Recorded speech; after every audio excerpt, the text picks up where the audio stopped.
হঠাৎ করেই পুলিশের কন্ট্রোল রুমে একটা খবর এসে পৌঁছনোয় সম্পূর্ণ গোয়েন্দা দপ্তর যেন নড়ে চড়ে বসে।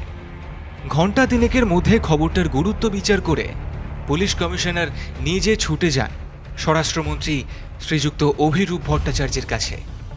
যদিও সে খবর আগেই স্বরাষ্ট্র দপ্তরের কাছে পৌঁছে গেছে, তাই যখন পুলিশ কমিশনার সাহেব সেখানে পৌঁছন উনি ভালো মতোই পরিস্থিতির চাপা উত্তেজনা অনুভব করতে পারে। স্বরাষ্ট্রমন্ত্রী অভিরূপবাবু সেই মুহূর্তে কোনো একটা দলীয় গুরুত্বপূর্ণ মিটিংয়ে ব্যস্ত ছিলেন, কিন্তু পুলিশ কমিশনারকে দেখেই উনি নিজেই মিটিং ছেড়ে উঠে আসেন আর ছাদে দাঁড়িয়ে কমিশনার সাহেবকে জিজ্ঞাসা করেন, কোনো আপডেট? ইয়েস স্যার, ইন্টেলিজেন্সের থেকে যতটুকু খবর পেয়েছি তাতে করে এই মাসের শেষের দিকে ওরা এই অপারেশনটা করতে চলেছে। এটার আসল মাথা বাংলাদেশে বসে থাকা একটা আন্তর্জাতিক সন্ত্রাসবাদী দল। তবে আমাদের দেশে তাদের অনেক এজেন্ট ছড়িয়ে আছে, আর এই এজেন্টদের মাধ্যমেই ওরা কাজটা এক্সিকিউট করতে চাইছে। সে তো বুঝলাম, কিন্তু আমরা সেটার জন্য কতটা প্রস্তুত? স্যার, আমি আমার ডিপার্টমেন্টের দুজন বেস্ট অফিসারকে কেসটার তদন্তের দায়িত্ব দিয়েছি। ওদের ওপর আমার সম্পূর্ণ বিশ্বাস আছে। তোমাকে আমি এই কেসটার ব্যাপারে সমস্ত রকমের স্বাধীনতা দিচ্ছি। তুমি যেভাবে পারো এগিয়ে যেতে পারো। জানবে, তোমাদের প্রতিটা সিদ্ধান্তে আমার সম্মতি রয়েছে। তবে তুমি কিভাবে কি করছো আমাকে একটু আপডেট দিও। Keep me posted. Yes sir, আমি আপনাকে আমাদের প্রতিটা স্টেপ ইনফর্ম করব। এখনো পর্যন্ত যতদূর জানি এবারের অপারেশনটার জন্য ওরা বেছে নিয়েছে এমন একটা জায়গা যেটা প্রাথমিকভাবে কেউ অনুমান করবে না, আর ওদের টার্গেট কমপক্ষে 1000 মানুষের জমায়েত। ব্যাপারটা কল্পনা করলেও ভয় আমার গা শিউরে উঠছে। এরা সত্যিই কোনো রক্তমাংসের মানুষ নয়, মানুষের মোড়কে থাকা এক একটা পিশাচ। না হলে এভাবে কেউ নির্বিচারে মানুষ হত্যা করতে পারে? স্যার, আমার চিন্তা এদের নিয়ে নয়। আমার মনে হয় এদের থেকে অনেক বেশি ক্ষতিকারক আমাদের দেশের অভ্যন্তরে লুকিয়ে থাকা এদের এজেন্টরা, যাদের দিয়ে ওরা এই কাজগুলো করে, আর আমাদের সমাজের বিভিন্ন স্তরে সাধারণ মানুষের মধ্যে মিশে রয়েছে। এমনি সময় এদের কেউ চিনতে পারবে না, আর নির্দেশ এলে এরাই এক একটা বারুদের স্তূপের মতো কাজ করে। তাও আপনি চিন্তা করবেন না স্যার, আমাদের operation honeymoon is already active. কি কি নাম দিয়েছো অপারেশনটার? Operation honeymoon? তোমার কাছে কি ব্যাপারটা কোনো তামাশা করার মতো সহজ বলে মনে হয় কমিশনার? না স্যার, না। আসলে এই নামটা দেওয়ার পেছনে অন্য একটা কারণ আছে। ওই সন্ত্রাসবাদী সংগঠন এই অপারেশনটার নাম দিয়েছে অপারেশন শাদি কি দাওয়াত, যেখানে ওরা আমাদের অন্ততপক্ষে 1000 জন নিরীহ মানুষকে দাওয়াত জানিয়েছে। আর সেটা যে সম্পূর্ণভাবে নির্মম মৃত্যুর দাওয়াত সেটা আপনারা সবাই জানেন। বলতে পারেন সেই কারণে আমরা এই কাউন্টার অপারেশনের নাম দিয়েছি অপারেশন হানিমুন। আর তাছাড়া এটার অ্যাকশন প্ল্যানের সঙ্গে এই হানিমুন ব্যাপারটার একটা যোগসূত্রও আছে বই কি। ঠিক আছে, তুমি তোমার টিমকে নিয়ে যেভাবে ভালো মনে করো সেইভাবে এগিয়ে যাও। শুধু মনে রেখো, আমার রাজ্যের একজন সাধারণ মানুষেরও যেন কোনো ক্ষতি না হয়। All the best. Thank you sir. এই মাসের 26 তারিখ সন্ধ্যায় আপনার সঙ্গে একটা চায়ের আড্ডা রাখুন। আমার মন বলছে সেই আড্ডাটা আমরা উপভোগ করব। তোমার কথা যেন সত্যি হয় কমিশনার। তবে দেখো, তোমার কনফিডেন্স যেন কখনোই ওভার কনফিডেন্সে পরিণত না হয়। যাই হোক, সঠিক পরিকল্পনা নিয়ে এগিয়ে যাও।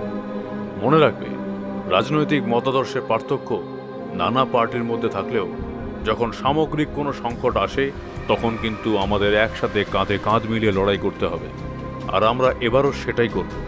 কোনোভাবেই এই সন্ত্রাসবাদী দলের পরিকল্পনা সফল হতে দেওয়া যাবে না। Yes sir.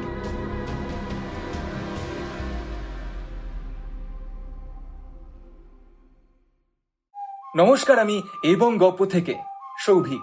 আজ আপনারা শুনবেন লেখক শিবাঙ্গনের কলমে একটি দুর্ধর্ষ স্পাই থ্রিলার গল্প অপারেশন হানিমুন।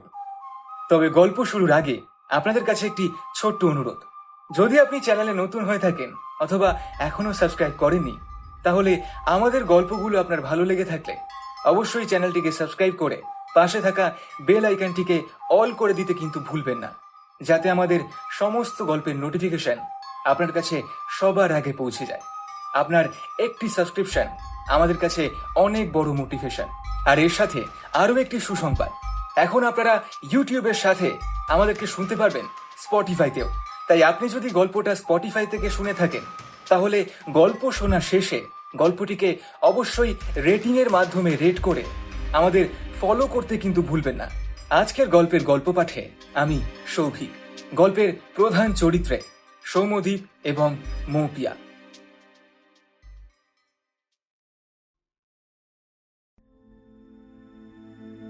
পৃথ্বীশ আর ত্রয়ীর মধ্যে সম্পর্কটা একেবারেই মেনে নেয়নি ওদের কারোর পরিবার থেকেই।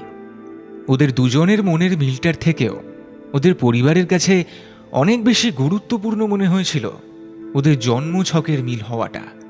কিন্তু কোনো এক নামকরা জ্যোতিষ মহারাজ ওদের দুজনের জন্মছক বিচার করেই বলে দেন ওদের মধ্যে বিয়ে হওয়া একেবারেই সম্ভব নয়। হলে সেটা নাকি ওদের দুজনের জীবনেই চরম বিপর্যয় ডেকে আনবে। জ্যোতিষীর সেই ভবিষ্যৎবাণী ওদের দুই পরিবার মেনে নিলেও সেটা কিছুতেই মেনে নিতে পারেনি পৃথ্বীশ আর ত্রয়ী। ওদের শুধুমাত্র একটা কথাই মনে হয়েছিল, তবে কি ওদের ভালোবাসাটার কোনো মূল্য ওদের পরিবারের কাছে নেই? আর তাই ওরা ঠিক করে ওদের একান্ত নিজেদের ভালোবাসার স্বীকৃতি যখন ওদের পরিবার দেবে না, তখন ওরা নিজেরাই সেটা করে দেখাবে। পরিবারের কাউকে কিছু না জানিয়ে ম্যারেজ রেজিস্ট্রারের অফিসে বিয়েটা সেরে ওরা হাওড়া স্টেশন থেকে চেপে বসে পরন্ত বিকেলের কান্ডারি এক্সপ্রেসে। গন্তব্য কাঁথি। তারপর সেখান থেকে চাউল খোলা হয়ে সোজাসুজি মন্দারমণি।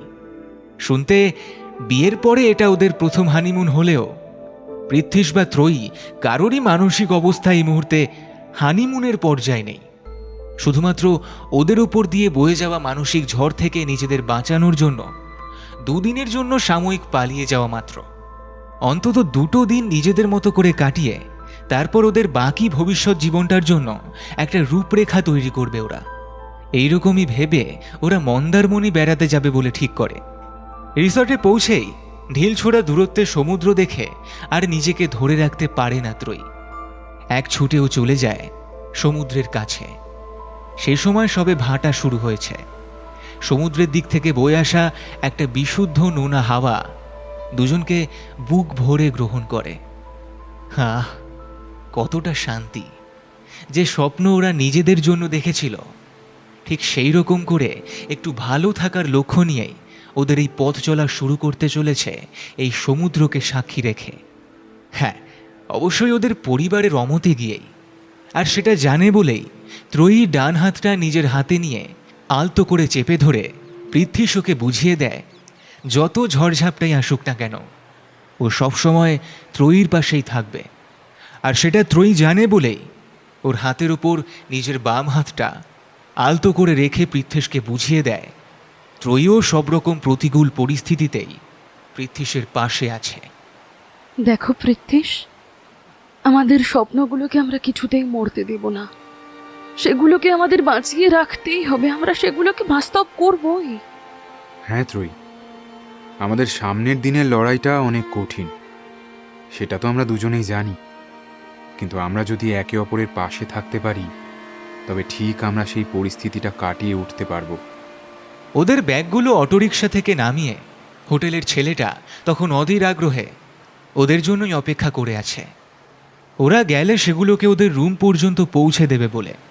তাই ওরা ঠিক করে তখনকার মতো ওরা ওদের রিসর্টের কটেজে ফিরে এলে একটু বিশ্রাম নিয়ে আবার ওরা সমুদ্রের ধারে ফিরে আসবে।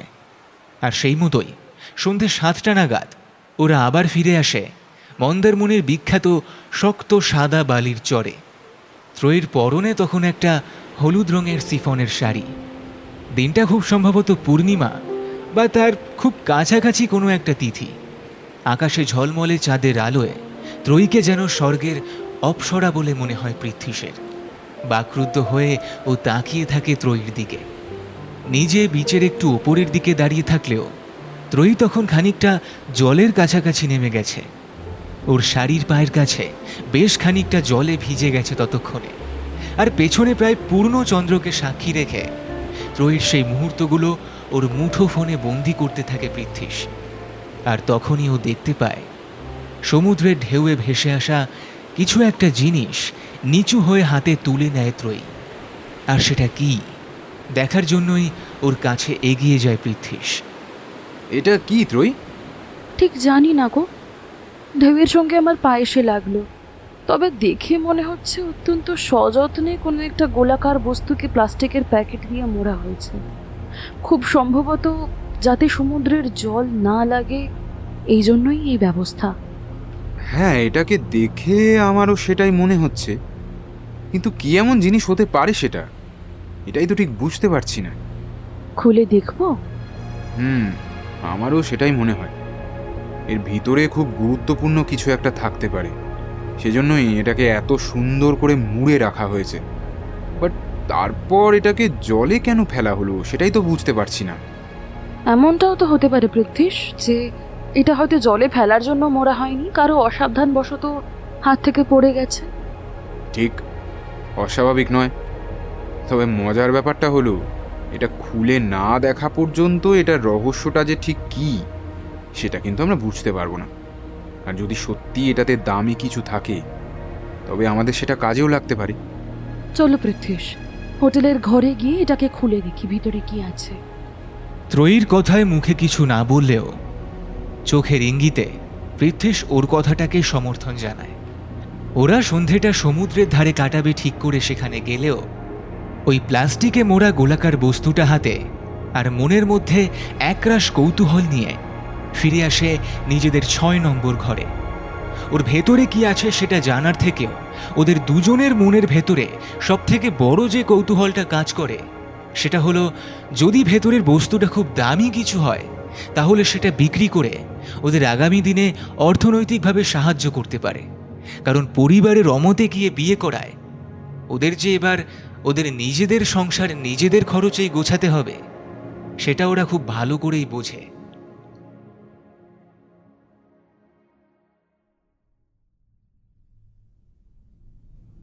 হ্যাঁ বলুন, কি সমস্যা? আগে আমি পৃথ্বীশ বন্দ্যোপাধ্যায়, আর উনি আমার স্ত্রী ত্রয়ী। আমরা গতকাল বিকেলে মন্দারমণি এসেছি দুদিনের ছুটি কাটাতে। আচ্ছা, আপনারা কি সদ্য বিবাহিত? মানে দেখে তো সেরকমই মনে হচ্ছে। হ্যাঁ, গতকালই আমাদের বিয়ে হয়েছে। এই যে ম্যারেজ রেজিস্ট্রেশন অফিসের পেমেন্টের কপি। ফাইনাল সার্টিফিকেট এখনো হাতে পাইনি, দিন তিনেক সময় লাগবে বলেছেন। আপনি খোঁজ নিয়ে দেখে নিতে পারেন।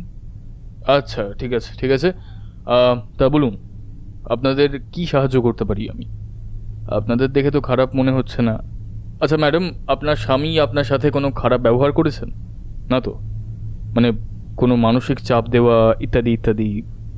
স্যার, আপনি হয়তো খেয়াল করে দেখেননি যে আমি আর আমার স্ত্রী একসঙ্গেই থানায় এসেছি। ওর যদি আমার বিরুদ্ধে কোনো অভিযোগ থাকতো তবে কি আমরা একসাথে আপনার কাছে আসতাম? হুম হুম হুম, সেটাও ঠিক। যাক, তাহলে আমার কাছে কেন এসেছেন সেটা বলুন। আমরা গতকাল সমুদ্রে একটা অদ্ভুত জিনিস খুঁজে পেয়েছি। বলতে পারেন ঢেউয়ের ধাক্কায় সেটা ভাসতে ভাসতে হঠাৎ করেই আমার স্ত্রীর হাতে পড়ে।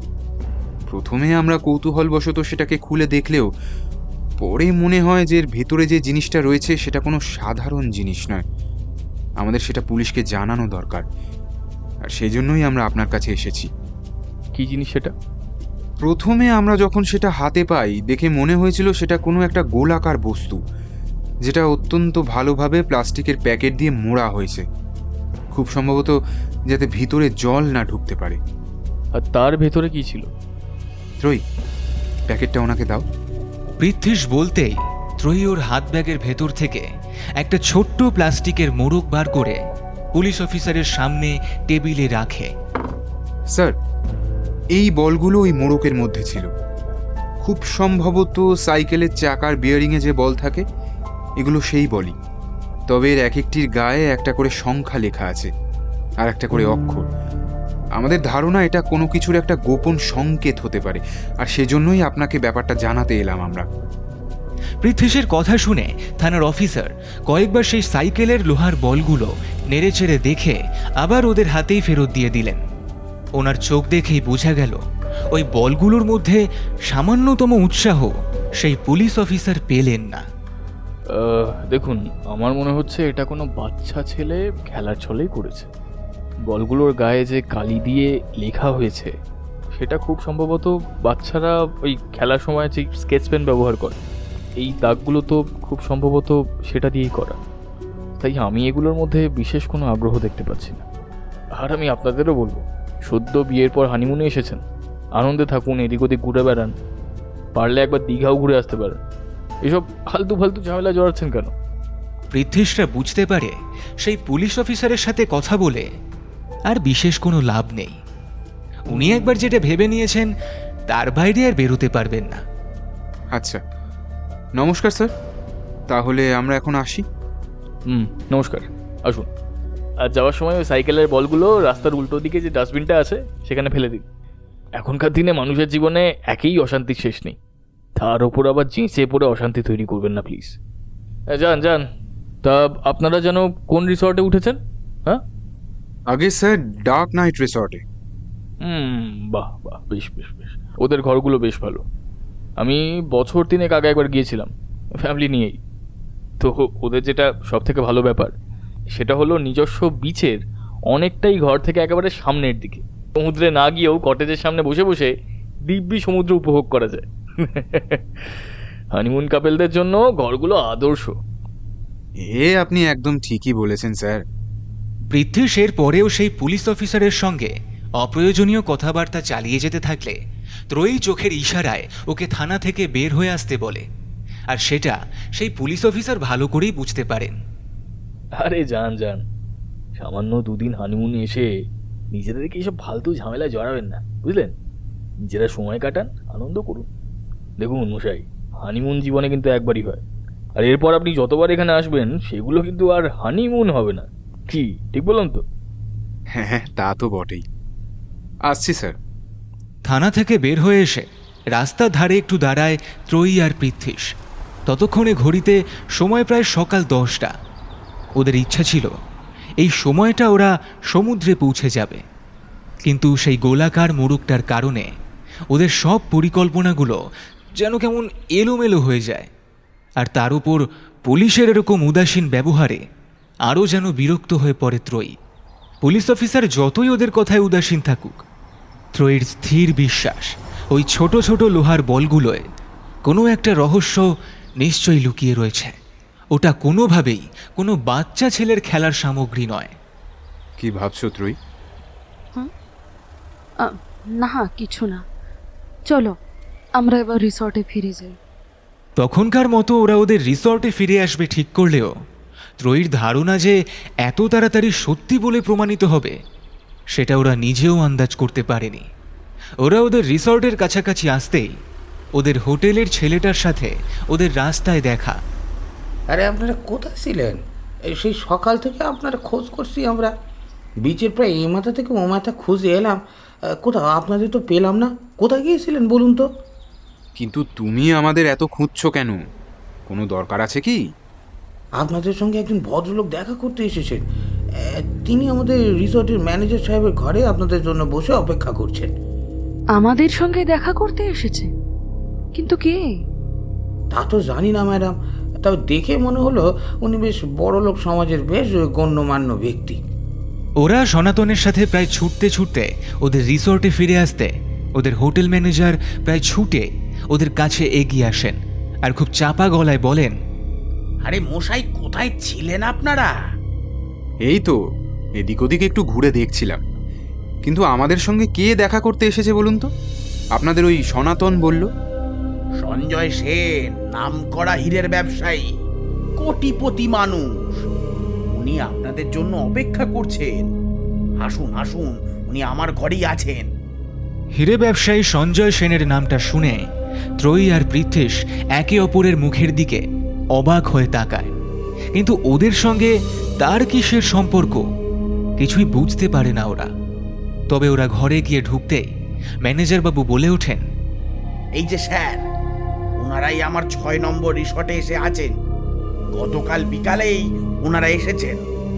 ওরা ম্যানেজারের ঘরে ঢুকেই দেখে আদ্যপান্ত পেশাদারিত্বে মোড়া অত্যন্ত সুঠামো চেহারার একজন মানুষ সামনের চেয়ারে পায়ের উপর পা তুলে বসে রয়েছেন। উচ্চতা প্রায় 6.5 ফুট, পরিপাটি করে কামানো দাড়ি গোঁফ।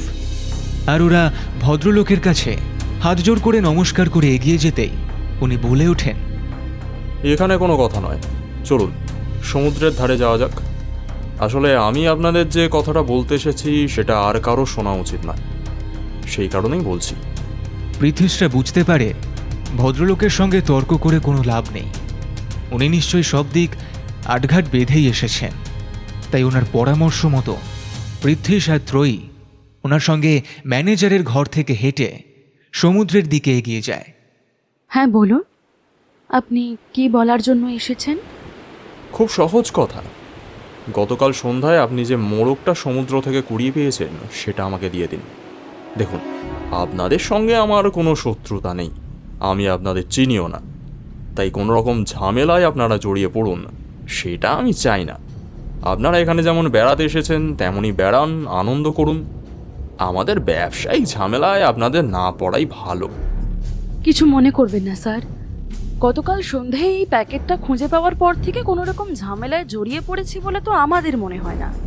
তাই আপনি কোন ঝামেলায় জড়িয়ে পড়ার অথবা কমপক্ষে জড়িয়ে পড়ার সম্ভাবনার কথা বলছেন সেটা একটু খুলে বলবেন প্লিজ। যদি সে সম্ভাবনা না থাকতো তাহলে আপনি আপনার স্বামীকে নিয়ে আজ সকালে থানায় যেতেন না ওই সাইকেলের বলগুলো সেখানে জমা দেওয়ার জন্য।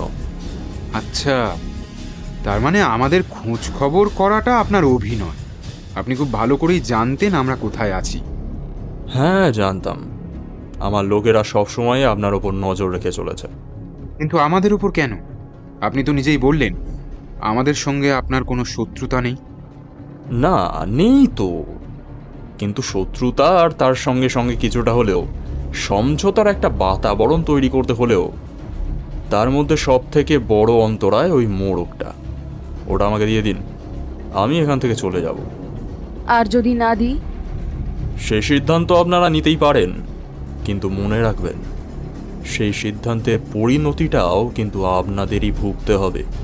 তখন আবার আমাকে দোষারোপ করবেন না। তবে আপনারা বয়সে ছোট, বাড়ির অমতে গিয়ে সদ্য বিয়ে করেছেন, সামনে অনিশ্চিত একটা ভবিষ্যৎ। এই পরিস্থিতিতে আর নিজেদের জন্য উপরই বিপদ ডেকে আনবেন না, এটা আপনাদের দুজনকেই আমার অনুরোধ বলতে পারেন। এই তথ্যটা কি আপনাকে এখানকার হোটেল থেকেই দেওয়া হয়েছে? সম্পূর্ণ নয়, কিছুটা, আর বাকিটা আমার অনুমান। আর সবটা বিবেচনা করেই বলছি, শুধু শুধু আর নিজেদের জন্য বিপদ ডেকে আনবেন না। এই বয়সে যদি আপনাদের দুজনের ভিতর যে কোনো একজনকে পৃথিবী ছেড়ে চলে যেতে হয়, তবে অন্যজনকে বাকি জীবনটা সেই দুঃখ বুকে নিয়েই বেড়াতে হবে। কি লাভ বলুন? দেখুন সঞ্জয় বাবু, আপনি যখন আমাদের ব্যাপারে সব খবরই নিয়েছেন তখন নিশ্চয়ই এটা বুঝতে পেরেছেন গতকাল খুঁজে পাওয়া এই মোড়কের ভিতরে রাখা সাইকেলের বলগুলো আমাদের কাছে গুরুত্বহীন, তবুও আমাদের মনে হয়েছিল সেগুলোতে কোনো গুরুত্বপূর্ণ সংকেত থাকতে পারে।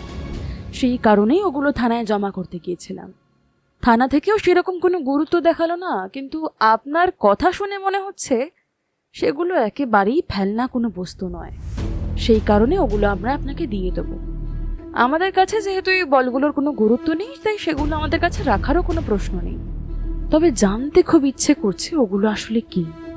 কি করবেন সেটা জেনে? তেমন কিছুই না, জাস্ট কৌতূহল। আগামী কয়েকদিনের মধ্যে একটা বড় ঘটনা ঘটতে চলেছে, তার জন্য একটা কোড ওয়ার্ড লাগবে। সেটাই লেখা আছে এই বলগুলোর গায়ে। তবে সেটা সেই বুঝতে পারবে যে বা যারা এই ব্যাপারটার সাথে পরিচিত। যারা জানবে না তাদের কাছে এটা অর্থহীন। আর সেই বড় ঘটনার তারিখ 23শে মে, তাই তো? পৃথ্বীশ কথাটা বলার সাথে সাথেই সঞ্জয় সেন চমকে উঠে ওর দিকে তাকাতেই পৃথ্বীশ আবারও বলে ওঠে, আসলে বলগুলোর মধ্যে 2 রঙের কালি দিয়ে লেখা ছিল, যার একটা সাদা আর একটা লাল। আর সেই সাদা কালিতে যে 4টে লেখা ইংরেজি অক্ষরগুলো ছিল সেগুলো ছিল DET আর A। সেগুলোকে আমি সব দিক থেকে সব রকমভাবে সাজিয়ে দেখেছি। সেটা দিয়ে ডেট অর্থাৎ তারিখ শব্দটাই হচ্ছিল। আর সেই একই সাদা কালিতে লেখা ছিল আরও 3টে সংখ্যা, 2, 3, 5, অর্থাৎ সেই নির্দিষ্ট তারিখটা। বাহ, আপনার মাথায় তো বেশ বুদ্ধি। আপনার পর্যবেক্ষণ ক্ষমতা অসাধারণ, শুনে ভালো লাগলো। তারপর আর কি, সংখ্যা দিনটি হিসাব করলে দুটো নিশ্চিতভাবে তারিখ আর একটা মাস। এখন 2 মানে ফেব্রুয়ারি আর 3 মানে মার্চ, দুটোই অতীত। তাই 5টাকে মে মাসের জন্য রেখে 2 আর 3কে নিয়ে সাজালে থাকে 23 তারিখ। হাজারো মে মাসে আর 32 তারিখ তো নেই, সেখান থেকেই এই 23শে মে তারিখটা আন্দাজ করা। বাহ, আপনার মাথায় তো বেশ বুদ্ধি। তা কি করেন আপনি? সামান্য কটা টিউশন, আর বলার মতন কিছু করতে পারলাম কই। মোটামুটি ভালো নম্বর দিয়ে গ্র্যাজুয়েশনটা কমপ্লিট করেছিলাম, তারপর বলতে পারেন চাকরি খোঁজার লড়াই করছি। ভালো, চেষ্টা করুন।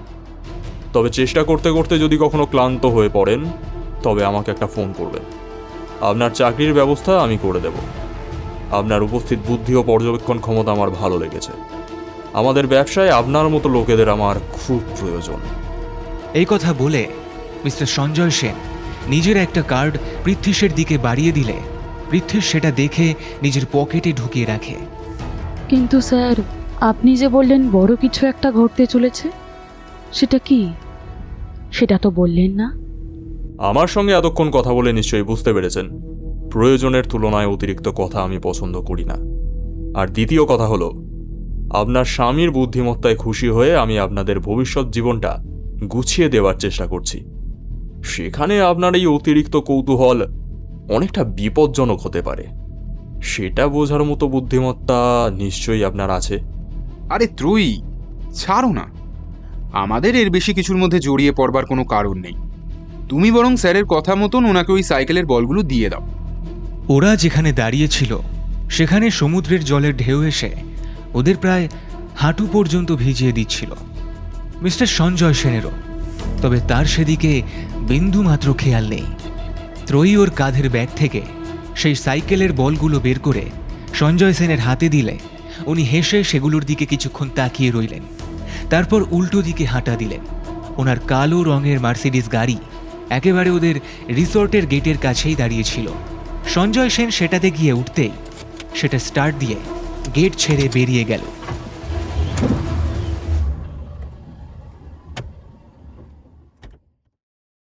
তাহলে পৃথ্বীশ বন্দ্যোপাধ্যায় এখন সরকারি চাকরি ছেড়ে হীরের ব্যবসায় জয়েন করতে চলেছে? এখন আর ইয়ার্কি করার সময় নেই ত্রয়ী। একটা ব্যাপার আমার কাছে পরিষ্কার, কিছু যে একটা ঘটতে চলেছে সেটা এই লোকটাও জানে। তবে সেটা যে কি সেটা এখনো জানে কিনা বুঝতে পারছি না। আচ্ছা স্যার, একটা কথা বলুন তো, ওই সাইকেলের বলগুলোতে সাদা কালি দিয়ে যে সংখ্যাগুলো লেখা ছিল সেখানে তো কোথাও 3 সংখ্যাটা ছিল না, ছিল 6।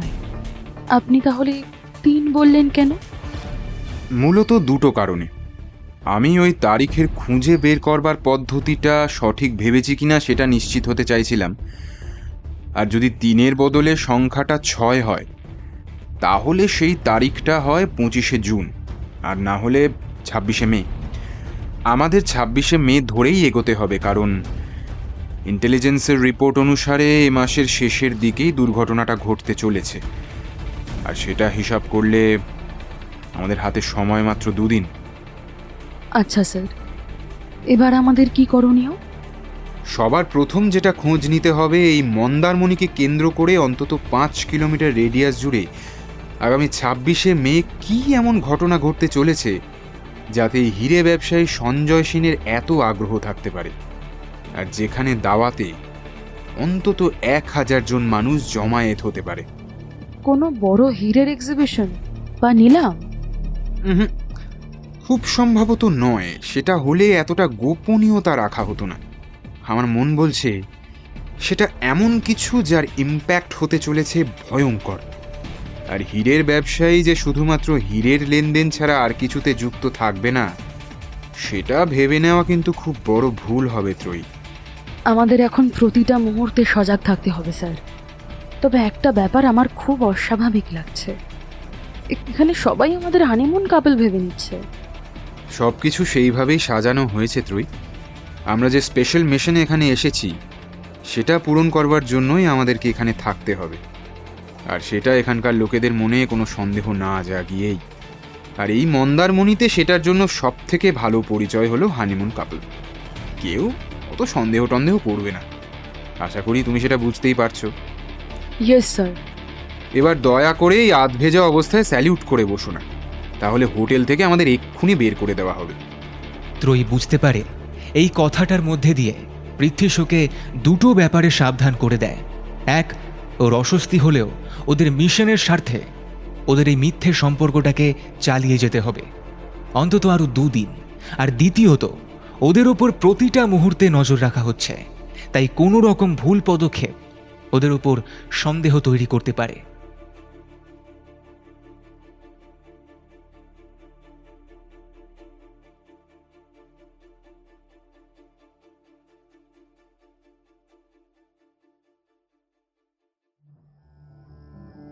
গোধূলির আলো তখন প্রেমময় আশ্রমের দালানে এসে পড়েছে।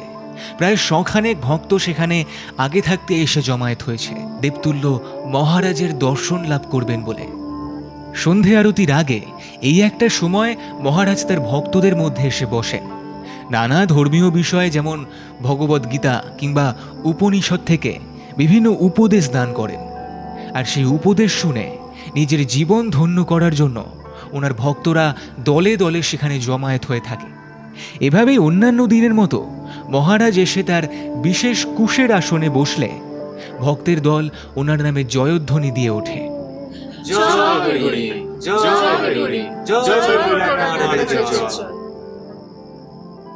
আমার নামে তোমরা জয়ধ্বনি দিও না, আমি ভগবানের একজন নিতান্তই সেবক মাত্র। এই সৃষ্টির পালনকর্তা স্বয়ং শ্রীহরি বিষ্ণু। আমার এই যা কিছু জ্ঞান বুদ্ধি তোমরা দেখছ, সবই এই হরিরই দান। ওনার ভক্তিরসে যে অমৃত সুধা রয়েছে, তার স্বাদ যখন তোমরা একবার পাবে, তখন দেখবে তোমাদের জীবনের গুরুত্বই বদলে যাবে। মহারাজ, আপনি গতকাল বলেছিলেন ভগবদ গীতার একটি অংশ ব্যাখ্যা করে শোনাবেন। জীবের প্রতি প্রেম কিভাবে সাধারণ মানুষকে ঈশ্বরে লীন হতে শেখায়, সেই জ্ঞান আপনি আজ আমাদের দেবেন। ও, বলেছিলাম বুঝি। আসলে বয়স হয়েছে তো, তাই ভুলে যাই। তবে তোমরা জানো তো, জীবে প্রেম, স্বার্থত্যাগ আর ভক্তিতেই কিন্তু ভগবানকে লাভ করা যায়। এই তিনই এক। আত্মজ্ঞান ব্যতীত স্বার্থত্যাগ নেই, কেননা আমিত্ব আর মমত্ববোধ থাকলে প্রকৃত স্বার্থত্যাগ হয় না। আর স্বার্থত্যাগ ব্যতীত জীবে প্রেম নেই, আর জীবে প্রীতি ভিন্ন ঈশ্বরের ভক্তি নেই। তাই অভ্যাস যোগের 31 নম্বর শ্লোকে ভগবান আমাদের আত্মজ্ঞানের উপদেশ দিয়ে তারই সাথে সাথে লোকপ্রীতি এবং তার থেকেই ভগবত ভক্তির উপদেশ দিয়েছেন। তোমরা লক্ষ্য করো, উনি বলছেন জহ একত্বম আস্থিত, অর্থাৎ যিনি একত্বে স্থিত হইয়া সর্বভূতে ভগবানের অন্বেষণ করতে পারেন, তিনিই প্রকৃত হরিভক্তি অবলম্বন করতে পারেন। আর তখনই তার মুক্তির পথ সুনিশ্চিত হয়। কি বুঝলে তোমরা? জীবকে ভালোবাসো, পৃথিবীর প্রতিটা প্রাণীকে ঈশ্বর জ্ঞানে সেবা করো, তবেই তোমরা প্রকৃত ঈশ্বর লাভ করতে পারবে। সর্বদা সচেষ্ট থাকবে তোমাদের কারণে যেন কোনো জীবের কোনোদিন ক্ষতি না হয়, কেউ যেন সামান্য দুঃখ পর্যন্ত না পায়।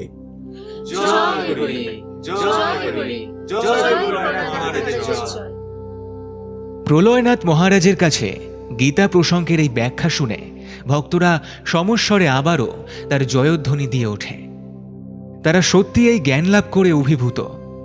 মহারাজের উপদেশ দানের সরলতা এবং জ্ঞানের গভীরতা ভক্তদের জীবনাদর্শকে বদলে দেয়। সকলে মুক্তির আশ্রয় লাভ করতে পারে, আর পারে বলেই তারা প্রতিদিন দলে দলে ছুটে আসে তাদের মহারাজের দর্শন লাভের জন্য। আর এরই মধ্যে ওনার এক বিশেষ ভক্ত সদানন্দ হাতে একটা চিরকুট নিয়ে মঞ্চে উঠে মহারাজের চরণে সেটা রেখে আসতে গেলে আশ্রমের সর্বময় কর্ত্রী শান্তিমা সদানন্দকে হাতের ইশারায় নিজের কাছে ডেকে নেন, যাতে মহারাজের মনঃসংযোগের কোনো ব্যাঘাত না ঘটে।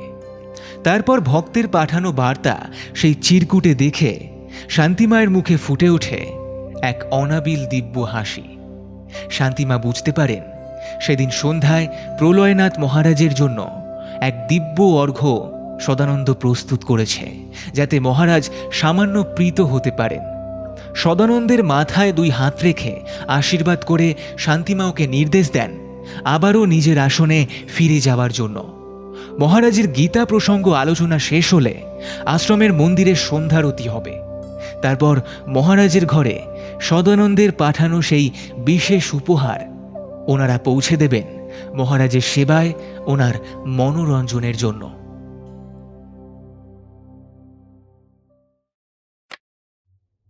ঘড়িতে তখন রাত প্রায় 1:30। ত্রয়ী বিছানায় অঘরে ঘুমিয়ে আর পৃথ্বীর সোফায় অতন্দ্র প্রহরীর মতো বসে ইন্টেলিজেন্স থেকে খবর পাঠিয়েছে সেদিন রাত্রে কিছু একটা ওই বিচে আসার আছে, সম্পূর্ণ অনৈতিক পদ্ধতিতে। আর সেটা যে জগৎ সংসারের মঙ্গলের জন্য নয় সেটা বলাই বাহুল্য। আর সেটা আটকাতেই পৃথ্বীশের এখানে আসা, আর ওর সহকারী হিসেবে ত্রয়ীর। তবে এখানে ওদের পরিচয় স্বামী স্ত্রীর, আর সেটাও বাড়ির অমতে সদ্য বিয়ে করা হানিমুন কাপলের। তবে সেটা বজায় রাখতে ত্রয়ীর যে সামান্য অসুবিধা হচ্ছে সেটা পৃথ্বীশ খুব ভালো করেই বুঝতে পারে। এই তো রেস্টুরেন্ট থেকে ডিনার করে এসে হঠাৎই ত্রয়ী বলে ওঠে, স্যার, আপনি আজ বিছানায় শুয়ে পড়ুন, আমি সোফায় বসে রাতটুকু কাটিয়ে দেব। হঠাৎ কেন? আমি গতকাল রাতে দেখেছি আপনার সোফায় শুতে বেশ অসুবিধা হচ্ছিল। আসলে আপনি লম্বা তো, অসুবিধা তো হবেই। না না, তার আর কোনো প্রয়োজন নেই ত্রয়ী। তুমি নিশ্চিন্তে বিছানায় শুয়ে পড়ো, আমার কোনো অসুবিধে হচ্ছে না। তাছাড়া তুমি তো জানোই ইন্টেলিজেন্সের কাছে খবর আছে আজ রাতে এখানে কিছু একটা সমুদ্র পথে আসবে। সেটা আমাকে চেস করলেও করতে হতে পারে। স্যার, আমিও যাব। না, একেবারেই নয়। মনে রেখো, আমাদের আসল উদ্দেশ্য কিন্তু আজকের এই অপারেশনটা নয়। এটা শুধুমাত্র আমাদের জানার জন্য। দরকার পড়লে আমরা আজকের এই অপারেশনটায় পার্ট নাও নিতে পারি, কারণ তাহলে আমাদের শত্রুদের মনে আমাদের নিয়ে সন্দেহ তৈরি হতে পারে, যেটা কোনোভাবেই হতে দেওয়া যাবে না। আচ্ছা স্যার, আমাদের হাতে তো এখনো পর্যন্ত সেরকম কোনো তথ্য প্রমাণ নেই। আপনার কি মনে হচ্ছে না আমরা অন্ধকারে ঢিল ছুঁড়ছি? আচ্ছা স্যার, এখনো পর্যন্ত আমরা কতটুকু এগোতে পেরেছি বলে আপনার মনে হয়? কিছুক্ষণ খুব মন দিয়ে ভেবে পৃথ্বীশ উত্তর করে, অর্ধেক কাজ এগিয়েছে। অর্ধেক? আপনার অ্যাসেসমেন্টটা একটু বাড়াবাড়ি হয়ে গেল না? কি করে বললেন আপনি অর্ধেক? হুম, বাড়াবাড়ি নয়। আমি সম্পূর্ণ ব্যাপারটাকে 4টে ভাগে ভাগ করে ভাবছি। তার ভিতরে প্রথম 2টো ভাগ কি ঘটতে চলেছে আর কবে ঘটতে চলেছে সেই 2টো তথ্য জোগাড় করা, আর তৃতীয় আর চতুর্থ ভাগ হলো কে সেটা করতে চলেছে সেটা খুঁজে বার করা, আর সবশেষে সেটাকে আটকানো। এই মুহূর্তে 4টে ভাগের মধ্যে প্রথম 2টো ভাগ আমরা জানি, পরের 2টো ভাগ আমাদেরকে এখনো জানতে বাকি। সেজন্যই আমি বলছি মোট কাজের অর্ধেক সম্পূর্ণ হয়েছে আর বাকি অর্ধেক এখনো বাকি। এবার বুঝতে পেরেছো? বরং তার থেকে আপনার 3 নম্বর প্রশ্নের উত্তরটা আমরা কিছুটা জানি। এই কাজটার সঙ্গে যে বা যারা জড়িত তাদের একজনের নাম সঞ্জয় সেন। না ত্রয়ী, তা নয়। আমার মনে হচ্ছে সেটা নয়। সঞ্জয় সেন আমাদের কাছে এসেছিল শুধুমাত্র এই ইনফরমেশনটা নিয়ে যাওয়ার জন্য। আসলে এর পিছনে কাজ করছে অন্য কোনো বড় মাথা। সঞ্জয় সেন যদি নিজে এটা করত তাহলে ও কখনোই নিজে থেকে আমাদের কাছে আসতো না। এর পিছনে এমন একজন কেউ আছে যে ওকে আমাদের কাছে পাঠিয়েছে, আর যার সামাজিক প্রতিপত্তি সঞ্জয় সেনের থেকে অনেকটা বেশি বলেই আমার মনে হয়। আচ্ছা ঠিক আছে, আমরা এই ব্যাপার নিয়ে আগামীকাল সকালে আলোচনা করব। তুমি এখন শুয়ে পড়ো। ত্রয়ী খুব ভালো করেই বুঝতে পারে এটা শুধুমাত্র ওর সিনিয়র অফিসার পৃথ্বীশ ব্যানার্জির পরামর্শ নয়, এক প্রকার নির্দেশও। তাই আর কথা না বাড়িয়ে আগের দিনের মতোই ও গিয়ে বিছানায় শুয়ে পড়ে, আর একটা বালিশ নিয়ে সোফায় গিয়ে বসে পৃথ্বীশ, আর ঘরের জানালার পর্দাটা একটু সরিয়ে সরাসরি নজর রাখতে থাকে ওদের রিসর্টের সামনের সমুদ্রের বিচটার দিকে। এদিকে সারাদিনের ক্লান্তিতে কিছুক্ষণের মধ্যেই ত্রয়ী গভীরভাবে ঘুমিয়ে পড়ে। এইভাবে প্রায় ঘণ্টাখানেক কেটেও যায়। তারপর হঠাৎই সামান্য জল তেষ্টা পেলে সোফার সামনে টেবিলে রাখা জলের বোতল থেকে সামান্য একটু জল খেয়ে নিজের গলাটা ভেজাতে গেলে পৃথ্বীশের চোখটা অসাবধানে গিয়ে পড়ে ঘুমন্ত ত্রয়ীর উপর। সুন্দর মুখশ্রীর সাথে সাথে ত্রয়ীর উপস্থিত বুদ্ধি সাংঘাতিক। তার সঙ্গে সঙ্গে মেয়েটি ক্যারাটেতেও ব্ল্যাক বেল্ট, তাই ব্যক্তিত্ব আর সৌন্দর্যের একটা ধ্রুপদী মিশ্রণ রয়েছে ত্রয়ীর মধ্যে। ও সঙ্গে থাকায় বেশ কয়েকবার নিশ্চিত মৃত্যুর হাত থেকেও পৃথ্বীশ বেঁচেছে শুধুমাত্র উপস্থিত বুদ্ধির কারণে। তারপর থেকে নিজের সমস্ত স্পেশাল মিশনে পৃথ্বীশ ডেকে নেয় ত্রয়ীকে। এর আগেও বেশ কয়েকবার ওরা এভাবে অনেক ভয়ঙ্কর রহস্যের সমাধান করেছে। সেই সূত্রে সারা ভারতের বহু জায়গাতেই ওদের একসঙ্গে যেতে হয়েছে, থাকতে হয়েছে দিনের পর দিন। তবে এই প্রথমবারের জন্য ওদের একসঙ্গে রাত্রিবাস করতে হচ্ছে একই ঘরে, তাও সেটা স্বামী স্ত্রীর মিথ্যে পরিচয় নিয়ে। নিজেদের পেশাগত দূরত্ব এবং দায়িত্ববোধের ঊর্ধ্বে উঠে হঠাৎ করেই যেন পৃথ্বীশের মনে ওর মানবিক চেতনা জেগে ওঠে, তবে সেটাও ক্ষণিকের জন্য। জলের বোতলটা হাতে ধরেই পৃথ্বীশ মুগ্ধ হয়ে এক দৃষ্টিতে তাকিয়ে থাকে ত্রয়ীর দিকে। ঘুমের মধ্যে অসাবধানতায় ত্রয়ীর শরীরের পোশাকটা তখন একটু যেন অগোছালো হয়ে পড়েছে। পৃথ্বীশ বেশ বুঝতে পারে মেয়েটি সর্বতোভাবে চেষ্টা করলেও ঘুমের মধ্যে নিজের সেই পোশাকের অবগুণ্ঠনটা আর ধরে রাখতে পারেনি বেচারা। ওর দিকে তাকিয়ে থাকতে থাকতে পৃথ্বীশের মনে হয় স্বর্গের কোনো এক অপ্সরা যেন ওর সামনে এসে শুয়ে আছে, আর ভগবানের তৈরি করা এই অনাবিল সৌন্দর্য অবাক বিস্ময় নিয়ে তাকিয়ে তাকিয়ে উপভোগ করতে থাকে সে। আর ঠিক তখনই একটা উজ্জ্বল আলোর বলয় এসে পড়ে ত্রয়ীর ঠিক মুখের ওপর।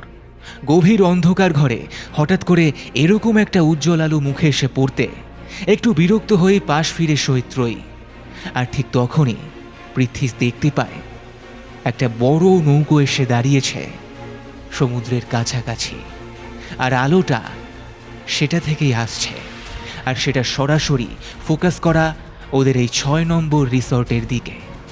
পৃথ্বীশের বুঝতে অসুবিধা হয় না ওই নৌকো করে কি এসেছে বা সেখানে কি কর্মকাণ্ড চলছে। সেটা পৃথ্বীশ নজর রাখছে কিনা সেটা নজরে রাখার জন্যই এই ব্যবস্থা। তার মানে ওদের শত্রুপক্ষ ওদের এতটুকুও জমি ছাড়তে রাজি নয়। তাদের কাছেও খবর পৌঁছে গেছে ওদের গতিবিধি আটকাবার জন্য দুজন তাবড় ইন্টেলিজেন্স অফিসার ঘটনাস্থলে পৌঁছে গেছে, যাদের যে কোনো মূল্যে ওদের আটকে রাখতে হবে, না হলে ওদের সমূহ বিপদ।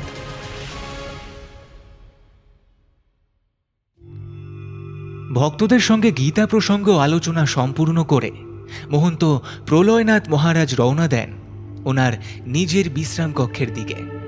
আর শান্তি মায়ের চোখের ইঙ্গিত পেয়ে ভক্ত সদানন্দ মহারাজের পিছু পিছু ওনার ঘরে এসে ঢোকে। নমস্কার স্যার, আমাদের তরফ থেকে সমস্ত প্রস্তুতি সম্পূর্ণ, আপনি কোনো রকম চিন্তা করবেন না। তুমি যে আমাকে এই নিশ্চয়তা দিচ্ছ যে তুমি সব কাজ সঠিকভাবে করে ফেলেছ, এটাই আমার জন্য কতটা দুশ্চিন্তা সেটা কি তুমি জানো সদানন্দ? এটা আপনি একদম সঠিক কথা বলছেন না স্যার। আর কেউ জানুক বা না জানুক, আপনি অন্তত জানেন আমি আপনার হুকুম তামিল করার জন্য নিজের প্রাণ দিতেও প্রস্তুত। তোমার এই একটা জিনিসই আমার খুব ভালো লাগে, তুমি আমার জন্য প্রাণ দিতেও প্রস্তুত থাকো। শুধু তুমি এটা বোঝো না, আমার তোমার ওই সস্তার প্রাণের প্রতি কোনো আগ্রহ নেই। আমি তোমাকে শুধুমাত্র আমার কুকুরের মতো পুষি, যাতে তুমি আমার ছুঁড়ে দেওয়া হাড়ের টুকরোগুলো চাটতে চাটতে আমার কাজগুলো করে দিতে পারো। তাও দেখি তুমি সব কাজই ভুলভাল করে ফেলো, আর আমারও সেই সব দেখে মাথাটা গরম হয়ে যায়। তাহলে আমি কি করলে আপনি আমার উপরে খুশি হবেন বলুন স্যার? মূর্খ সদানন্দ, ক্লাস 4-এর বেশি তো একটা বর্ণ পড়াশোনা করনি, করলে জানতে ভগবত গীতায় স্বয়ং ভগবান বলছেন, তুমি কেউই নও, আমিও কেউ নই, সবই তিনি। তাই তুমি তোমার কর্মের মাধ্যমে যদি ভগবানকে খুশি করতে পারো তবেই জগতের মঙ্গল। আর বুঝতে পারছো, সেই জগৎ মানে তুমি, আমি, সবাই। কিছু বুঝলে? দেখুন স্যার, এত জ্ঞানের কথা আমার মাথায় ঢুকবে না। আমি নিতান্ত মুখ্য সূক্ষ্ম মানুষ। আমাকে কি করতে হবে সেটা বলে দিন, আমি করে দেবো। বেশ, কি আর বলি, তোমাকে তোমার বোধগম্য ভাষাতেই বলি। 26 তারিখ সন্ধ্যায় আমার রক্তগঙ্গা চাই, কথাটা যেন মনে থাকে। আর যদি কোনোভাবে এই পরিকল্পনা ফেল করে তাহলে আমি তোমার গলা কেটে ওই সমুদ্রের জলে ভাসিয়ে দেব। আশা করি বুঝতেই পারছো, আমি ভগবানের সেবায়েত। আমার কাজ করা মানে স্বয়ং ঈশ্বরের সেবা করা। আর তুমি যদি সেই সেবা করতে ব্যর্থ হও, তাই ঈশ্বরের অভিশাপে তোমার কি ভয়ঙ্কর পরিণতি হবে সেটা তুমি নিজেও ভাবতে পারছো না। আমি বুঝতে পারছি স্যার, আমি খুব ভালো করেই বুঝতে পারছি।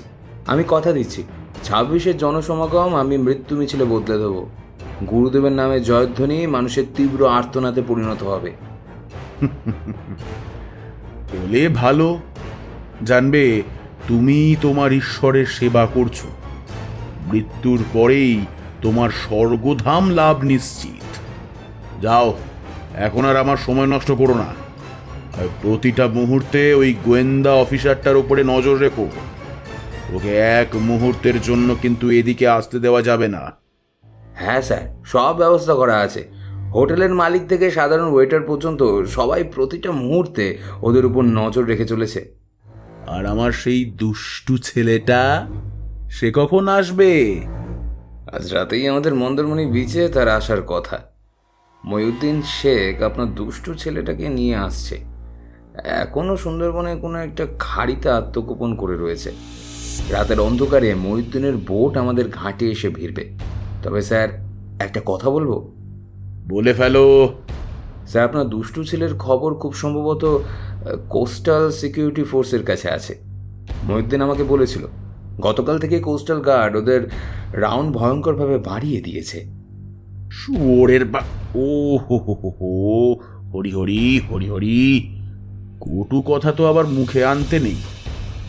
বরাহ নন্দন বলি, ইন্ডিয়ান ইন্টেলিজেন্স সিস্টেমকে কি তুমি তোমার হাতের ছেলের মোয়া ভাবছো? হ্যাঁ, তোমাদের তো আগেই বলেছি, ওরা ওদের একজন বেস্ট অফিসারকে এখানে পাঠিয়েছে। এই কেসটা তদন্ত সেই করবে।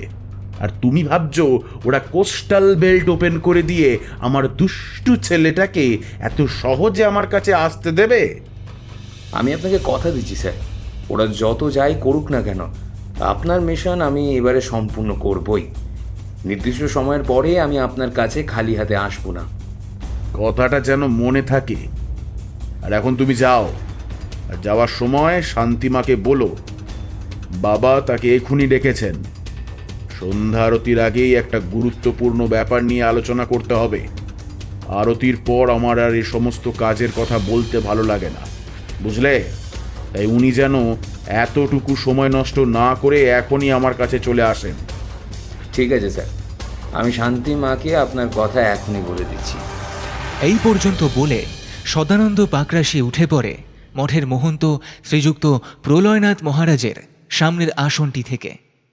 তবে সাধারণ সংসারের সমস্ত বাধা বিপত্তির মধ্যে যখন মাথায় পাষাণ ভার জমে ওঠে, তখন সেটা প্রলয়নাথ মহারাজের সঙ্গে কথা বলে লঘু করতে আসে ওনার সমস্ত ভক্তরা। কিন্তু সদানন্দের ব্যাপারটা অন্যরকম। ও জানে সেদিন রাত থেকে ওকে কি কি করতে হবে, কারণ এবারেও যদি ওকে খালি হাতে ফিরে আসতে হয় তবে মহারাজ যে ওকে ক্ষমা করবেন না, সেটা বিলক্ষণ জানে সদানন্দ। আর জানে বলেই ওর নিজের মনের ভেতরটা ভয়ে কেঁপে ওঠে প্রলয়নাথ মহারাজের পরবর্তী পদক্ষেপটার ব্যাপারে কল্পনা করে। ও শুধু জানে আগামী 26-এ কি ভয়ঙ্কর একটা কাণ্ড ঘটানোর পরিকল্পনা এই প্রেমময় মঠের মহন্ত প্রলয়নাথ মহারাজ করেছেন, যাতে করে ওনার দুষ্ট ছেলে যখন নিজের সমহিমা এসে দুরন্তপনা শুরু করবে, তখন কত মানুষের মৃত্যু হবে তার হদিশ আগে থাকতে কেউ জানে না, আর সেই কাজটাই সম্পন্ন করতে হবে সদানন্দকে।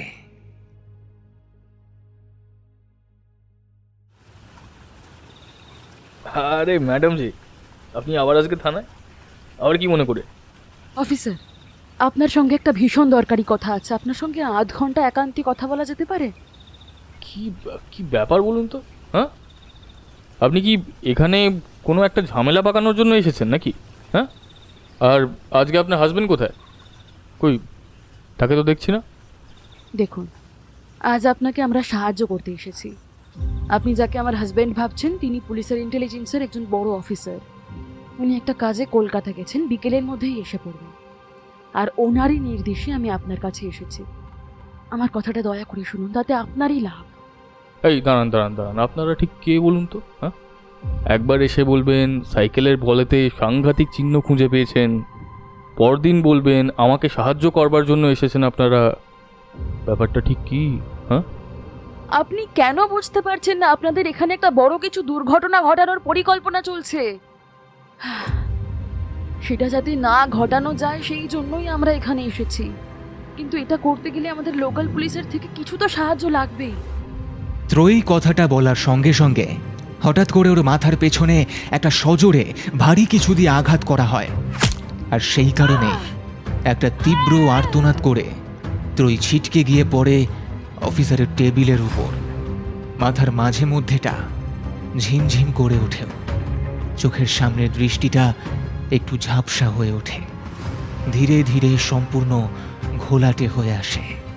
ত্রয়ী সম্পূর্ণ জ্ঞান হারাবার আগে শুনতে পায় ওর এক পরিচিত কণ্ঠস্বর।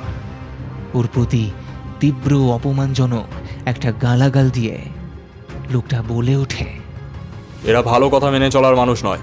এদের কত বোঝালাম, দুদিন বেড়াতে এসেছে, আনন্দ করুক, হই হই করুক, তারপর আবার ঘরের ছেলে ঘরে ফিরে যাক। কিন্তু না, ওরা কোনো কথাই শুনলো না। কিন্তু স্যার, তাহলে এখন এটাকে নিয়ে কি করব? আরে দাঁড়ান তো মশাই, আমি একবার স্যারকে জিজ্ঞেস করে নিই। একে এখানে রাখাটা ঠিক হবে না। এর হাজব্যান্ড সেজে থাকা ওই পুলিশ অফিসারটাই একে খুঁজতে খুঁজতে ঠিক এখানে এসে পৌঁছাবে। সেই কারণে মেয়েটাকে এখান থেকে সরিয়ে ফেলতে হবে, যাতে করে ওই লোকটা একে আর কোনোভাবেই না খুঁজে পায়। আর মেয়েটাকে বন্দি করে রেখে আমরা ওই অফিসারটাকেও ব্ল্যাকমেল করতে পারবো। কিন্তু স্যার, এই মেয়েটা যেই কথাটা বলছিল সেটা কি? মানে আগামী দুদিনের মধ্যে এখানে বড়সড় কিছু একটা করতে চলেছে, এর মানে কি? বাদ দিন তো অফিসার, কি আবার ঘটবে? এরা বাইরে থেকে উড়ো খবর নিয়ে এসে আমাদের এলাকার শান্তি নষ্ট করতে চাইছে। আর এখানে আপনাদের সাথে সাথে আমরা সবাই আছি, কোনো কিছু হলে আমরা বুঝে নেব। বাইরে থেকে আসা লোকেদের কথা শোনার আমাদের কোনো দরকার নেই, তাই না? কথাটা শুনে পুলিশ অফিসার কিছুটা আশ্বস্ত হলেও কিছুতেই যেন সম্পূর্ণ ব্যাপারটা মেনে নিতে পারেন না। এদিকে এর বেশি কিছু আর ত্রয়ী শুনতে পায় না। সম্পূর্ণ জ্ঞান হারিয়ে ওখানে লুটিয়ে পড়ে। ও বেশ বুঝতে পারে ওর ঘাড়ের কাছে যেন একটা পিন ফুটানোর মতো জ্বালা করে ওঠে। তার মানে বোঝায় ওকে কোনো নেশার বস্তু ইঞ্জেকশনের মাধ্যমে দেওয়া হলো। আর ও কিছুই বুঝতে পারে না। গভীর ঘুমে ঘুমিয়ে পড়ে ত্রয়ী।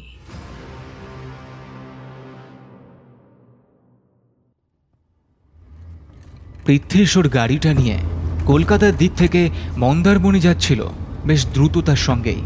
কাঁথি বাইপাস দিয়ে কিছুটা এগোতেই ও হঠাৎই দেখতে পায় রাস্তার পাশে একটা বাইক দাঁড় করিয়ে রেখে একজন পুলিশ অফিসার হাত নেড়ে ওকে দাঁড়াতে বলছে।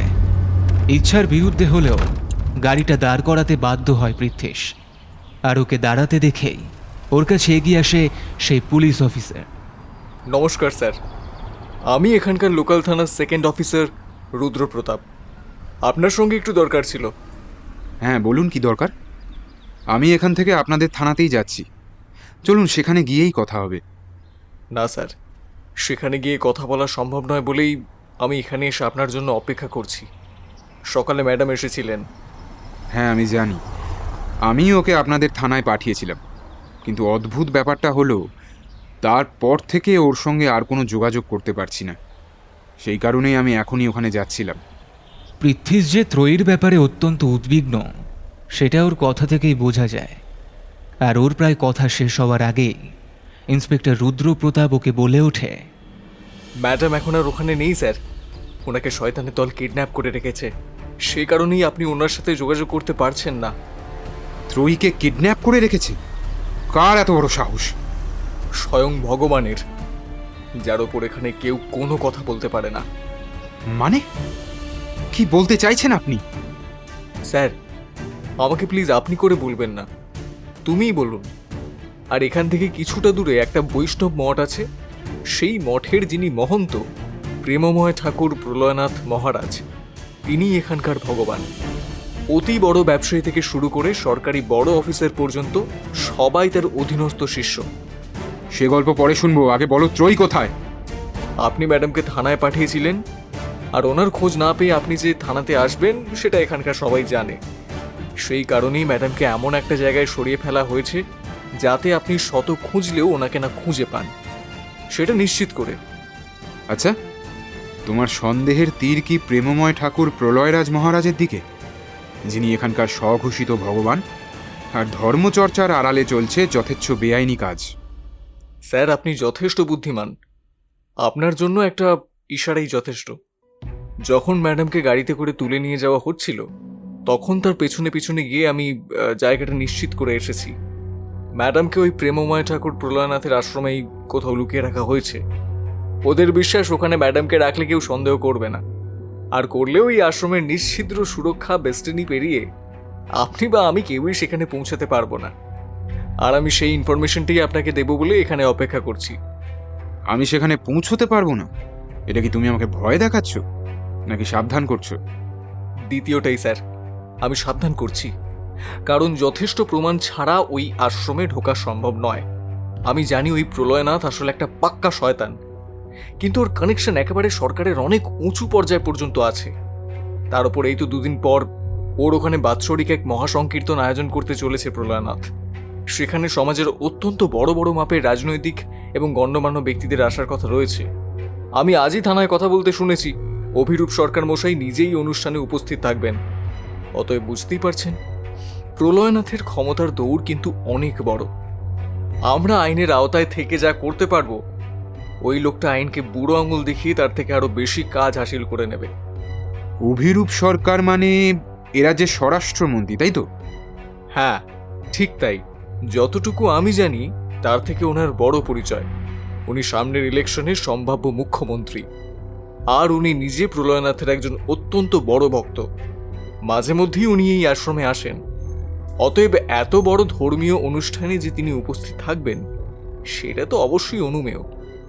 আর এই মহারাজ, তিনি ব্যক্তিগতভাবে কেমন মানুষ?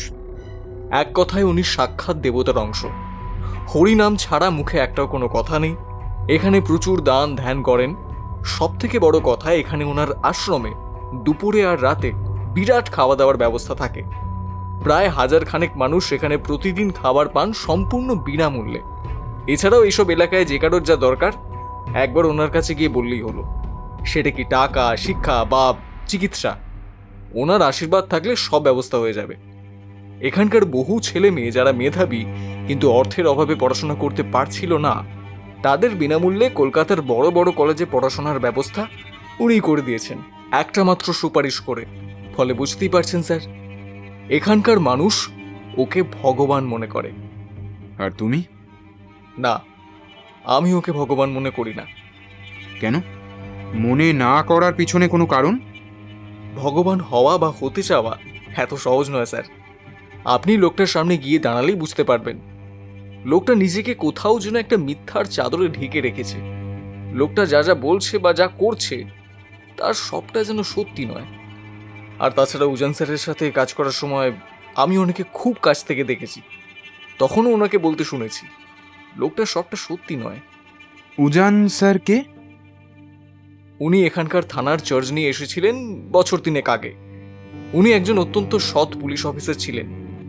এই এলাকায় যত সীমান্ত পার করে চোরা কারবারির ব্যবসা হয়, এগুলোকে মাস 6 মধ্যেই অনেকটা কন্ট্রোল করে এনেছিলেন তিনি। আমিও স্যারের সঙ্গেই কাজ করতাম, আর তখনই আমি দেখেছি স্যার কিভাবে একটু একটু করে এই চোরা কারবারিদের জাল গুটিয়ে আনছিলেন। কিন্তু পাশাপাশি আরও একটা অদৃশ্য শক্তি ছিল যেটা ওনাকে কিছুতেই কাজ করতে দিচ্ছিল না। প্রতিটা পদক্ষেপে আগাম খবর চোরাকারবারিদের কাছে পৌঁছে যেত। আমরা বুঝতে পারতাম থানা থেকেই কেউ বা কারা আমাদের পরবর্তী মুভমেন্টের খবর তাদেরকে পৌঁছে দিচ্ছে।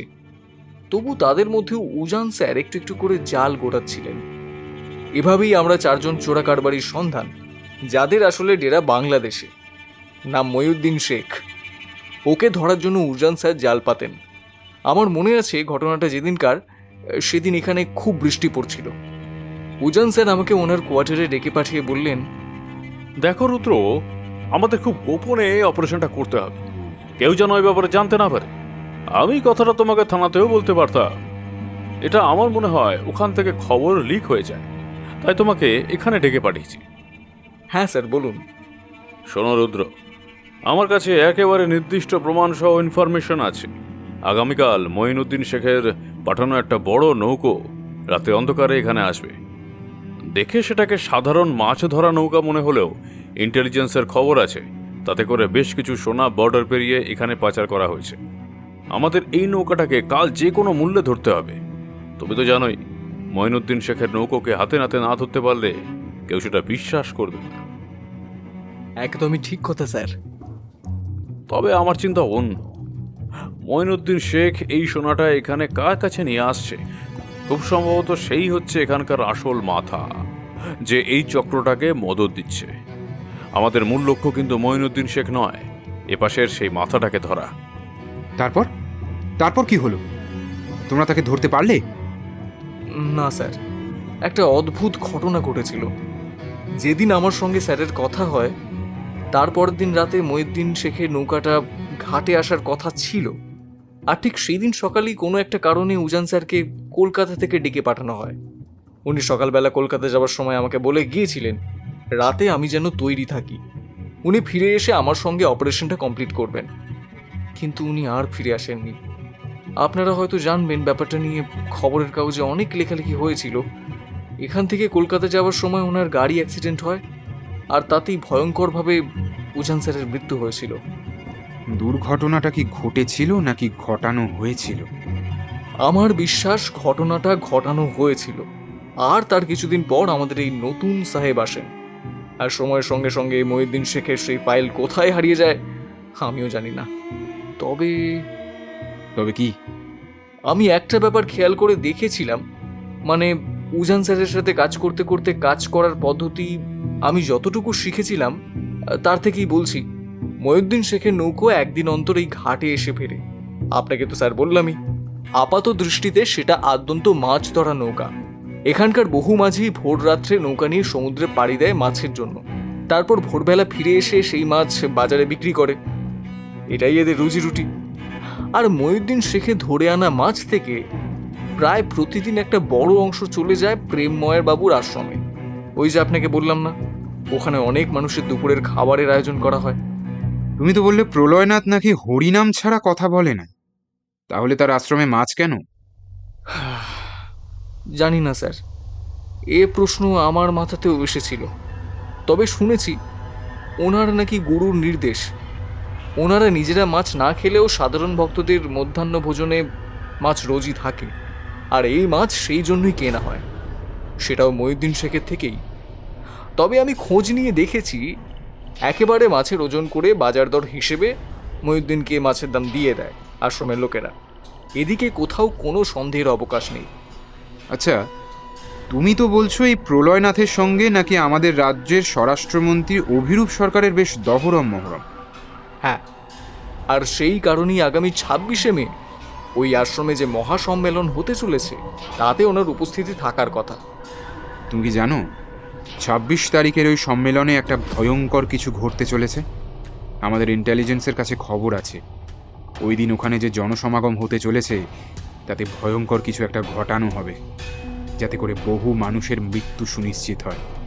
কিন্তু সাধারণ মানুষের মধ্যে যাতে ভীতি না ছড়ায় সেটা মাথায় রেখেই আমাদের যা করবার করতে হবে। সেটা অত্যন্ত গোপন, কেউ যেন সেটা ঘুণাক্ষরেও টের না পায়, ঠিক আছে? আচ্ছা স্যার, আমরা ওই হিরে ব্যবসায়ী সঞ্জয় সেনের ওপরে নজর রাখতে পারি না? ও কিন্তু এই আশ্রমের একজন খুব বড় ভক্ত, আর আমরা সবাই জানি আশ্রমের ব্যয়ভারের একটা বড় অংশ ওই বহন করে। খুব সম্ভবত সেটা ওর হিসেব বহির্ভূত ব্ল্যাক মানি হোয়াইট করবার জন্য। তবে কথাটা তুমি ঠিকই বলেছ। আমারও মনে হয়েছিল কোটিপতি সঞ্জয় সেনও কারোর নির্দেশেই আমার কাছে এসেছিল ওই সাইকেলের বলগুলো নিয়ে যাওয়ার জন্য। আর যে ওকে পাঠিয়েছিল সে যে ওর থেকেও বেশি প্রভাবশালী, সে নিশ্চয়ই বুঝে নিতে তোমার কোনো অসুবিধে নেই। একজন কোটিপতি ব্যবসায়ীর থেকে প্রভাবশালী কোনো ধর্মীয় গুরু ছাড়া আর কেউ হতে পারে বলে তো আমার মাথায় আসে না। সেটা একেবারে সত্যি কথা স্যার, কিন্তু ওই সাইকেলের বলগুলোর কি ব্যাপার বলুন তো? আপনারা যদি ওটা সমুদ্র থেকে কুড়িয়ে পানই, তাহলে সেটা নিয়ে থানায় এলেন কেন? কারণটা কি তুমি সত্যিই বুঝতে পারছো না, নাকি বুঝতে পেরেও? বুঝতে পেরেছি স্যার, ওই পুরো ব্যাপারটাই সাজানো।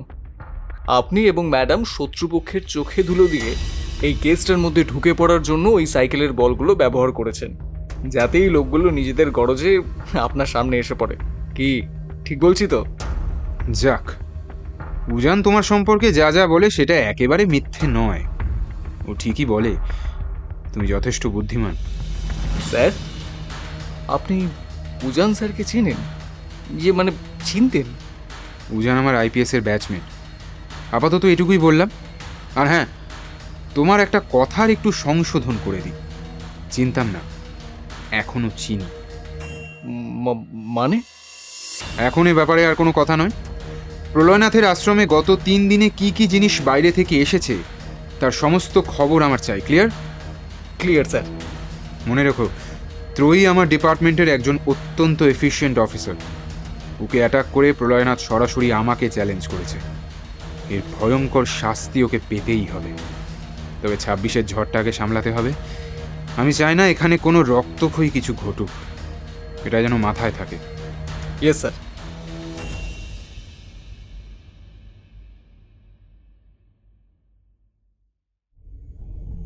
এসো মা, এসো। আমি সদানন্দকে বললাম আপনাকে ডেকে দিতে। আসলে আমার সন্ধ্যারতির সময় হয়ে গেছে, তা সেই প্রস্তুতি কি সম্পূর্ণ? হ্যাঁ মহারাজ, সব কিছু সম্পন্ন। আপনি আপনার সন্ধ্যা আরতি এক্ষুনি শুরু করতে পারেন। আর রাতের ভগবানের ভোগের আয়োজন সম্পন্ন তো? হ্যাঁ মহারাজ। তা আজ সকালে কতজন পুণ্যার্থী এসেছিলেন মা? আর সকলের আহারের ব্যবস্থা হয়েছিল তো? প্রায় 2000। আপনার আশীর্বাদে সকলের আহার সুসম্পন্ন হয়েছে, কোথাও কোনো ঘাটতি হয়নি। বাহ বাহ, সবার ভালো হলেই ভালো। ঈশ্বরের সেবায় পরম পুণ্য লাভ হয়, আর তার মাধ্যমই হলো নরনারায়ণ সেবা। নরের মধ্যেই যে নারায়ণ গো। প্রলয়নাথ মহারাজের কথা শুনে 2 হাত জড়ো করে কপালে ঠেকান এই প্রেমময় আশ্রমের মূল কর্ত্রী শান্তিমা। যাক, সব ভালো হলেই ভালো। আমি আজ সন্ধ্যারতির পর একটু বিশ্রাম নেব। আমার বিশ্রামের সমস্ত আয়োজন সম্পূর্ণ আছে তো? হ্যাঁ মহারাজ, সব ব্যবস্থা করা আছে। আজ যে মেয়েটিকে নিয়ে আসা হয়েছে তার বাড়ি বাঁকুড়ায়। এখানে কোনো এক আত্মীয়র বাড়ি একটা অনুষ্ঠানে সে যোগ দিতে এসেছিল। সদানন্দের লোকেরা গিয়ে মেয়েটিকে উঠিয়ে এনেছে। সবই মায়া, বুঝলেন মা, সবই মায়া। কে কোথায় জন্ম নেয় আর কার জীবনের সিদ্ধি কোথায় গিয়ে লাভ হয় সে কথা কেউই জানে না। যাক, আমি এখন আবার ঠাকুর ঘরে যাব, আর আমার আরতি সেরে ফিরে আসার আগে পর্যন্ত মেয়েটিকে প্রস্তুত করে আমার ঘরে এনে রাখবেন। আর হ্যাঁ, ঘুমের ওষুধ একটু কম দেবেন। সম্পূর্ণ অজ্ঞান হয়ে থাকলে তাকে পরমাত্মার জ্ঞান দান করে আমি বিশেষ মজা পাই না। জানেনই তো, অজ্ঞানতা মানুষের উন্নয়নের পথে সব থেকে বড় প্রতিবন্ধকতা। প্রলয়নাথ মহারাজের কথা শুনে শান্তিমা ওনার উদ্দেশ্যে একটা অত্যন্ত কটু গালাগাল প্রয়োগ করলেও মনে করেন নিজের হাসির মধ্যে প্রলয়নাথের কানে তা পৌঁছবে না। কিন্তু প্রলয়নাথ নেকড়ের থেকেও ভয়ঙ্কর, আর শেয়ালের থেকেও বেশি ধূর্ত। তাই তার কানের অগোচরে কোনো কিছুই থাকে না, আর সঙ্গে সঙ্গেই সে চিৎকার করে বলে ওঠে, আমার আশ্রমে আমি যা বলবো সেটাই হবে নিয়ম। আমার পেছনে আমার বিরুদ্ধে যদি কেউ একটা বর্ণ বলে, তাহলে তার টুঁটিটা কেটে সমুদ্রে ভাসিয়ে দিতে আমার 2 মিনিটও লাগবে না। সেটা আশা করি আপনি জানেন শান্তিমা। আর সেটা করতে হলে আমি কিন্তু শুধুমাত্র আমার শত্রুর নামটাই দেখব। এই আশ্রমে তার কি পদমর্যাদা এটা নয়। ওরে বাবা, ঈশ্বরের বিরোধিতা করা তো মহাপাপ, আর সেই মহাপাপের একটাই শাস্তি, মৃত্যু। না না না, থুরি থুরি থুরি, মৃত্যু নয়, বলা ভালো মোক্ষ লাভ। হরি হরি হরি হরি হরি হরি।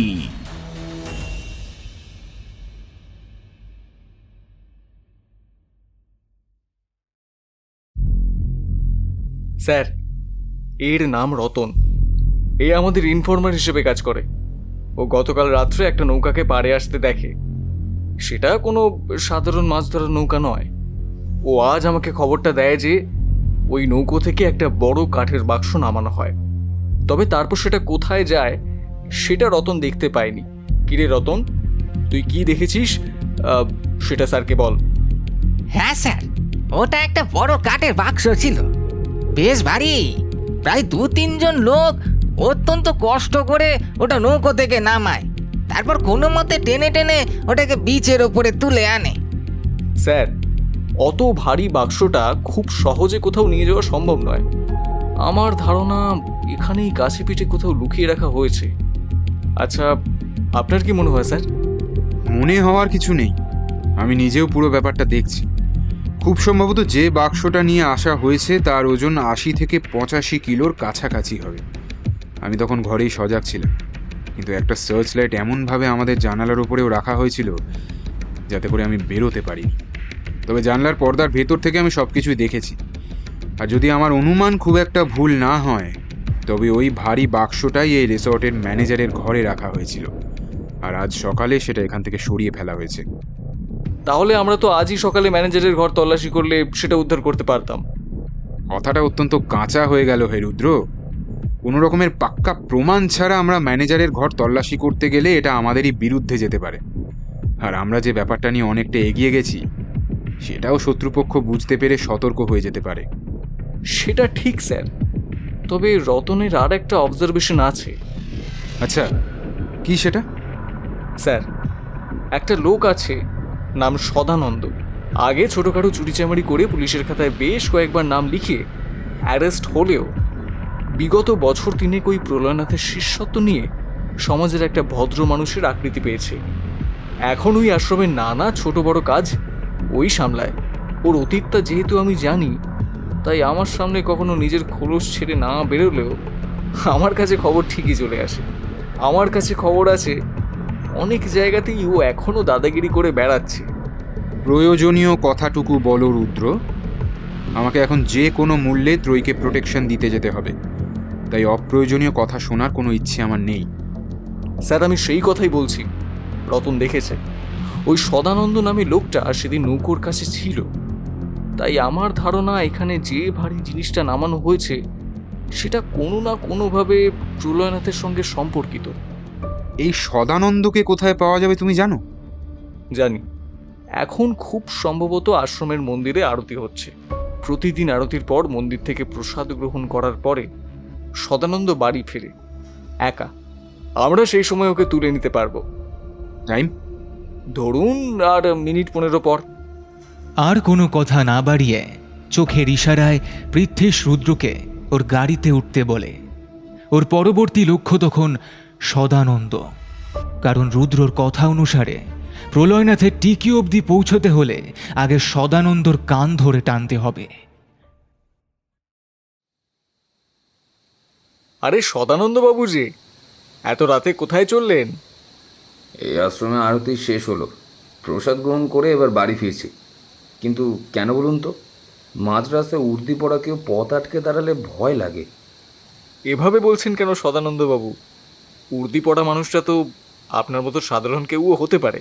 হ্যাঁ, যদি আপনি কথা বলেন যে আপনি কোনো অসৎ কাজের সঙ্গে যুক্ত, তাহলে আপনি আমার শত্রু। কিন্তু সেটা না হলে তো আমাদের মধ্যে কোনো শত্রুতা থাকার কথা নয়। কি জানি বাবা, পুলিশকে একদম বিশ্বাস হয় না। আচ্ছা, কেন এরকম আপনার অবিশ্বাসের কারণ? আপনি কি এরকম কোনো কাজের সাথে যুক্ত যার থেকে আপনার বিপদের সম্ভাবনা রয়েছে? কী সব উল্টোপাল্টা কথা বলছেন, দেখছেন তো? এই জন্যই বলি, পুলিশকে একদম ভরসা হয় না। গতকাল রাত্রে মহিউদ্দিন শেখের থেকে আমাদের এই রিসর্টের ঘাটে কি এসেছে আর সেটা কোথায় গেছে, দুটো ইনফরমেশন যদি এক্ষুনি না বলেন তবে কিন্তু আপনার যথেষ্ট বিপদের সম্ভাবনা আছে। মানে কি বলতে চাইছেন আপনি?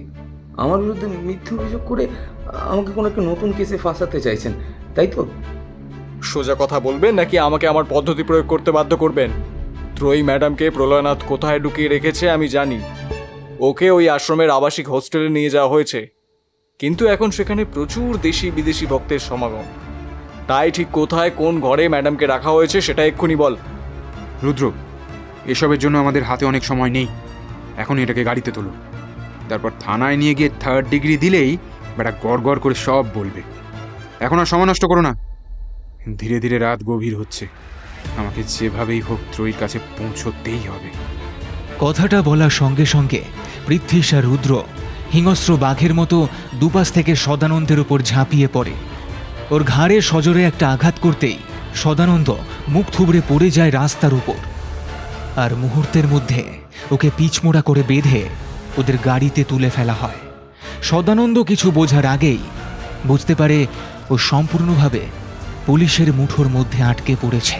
এই অবস্থা থেকে ওকে প্রেমময় ভগবানও উদ্ধার করতে পারবেন না।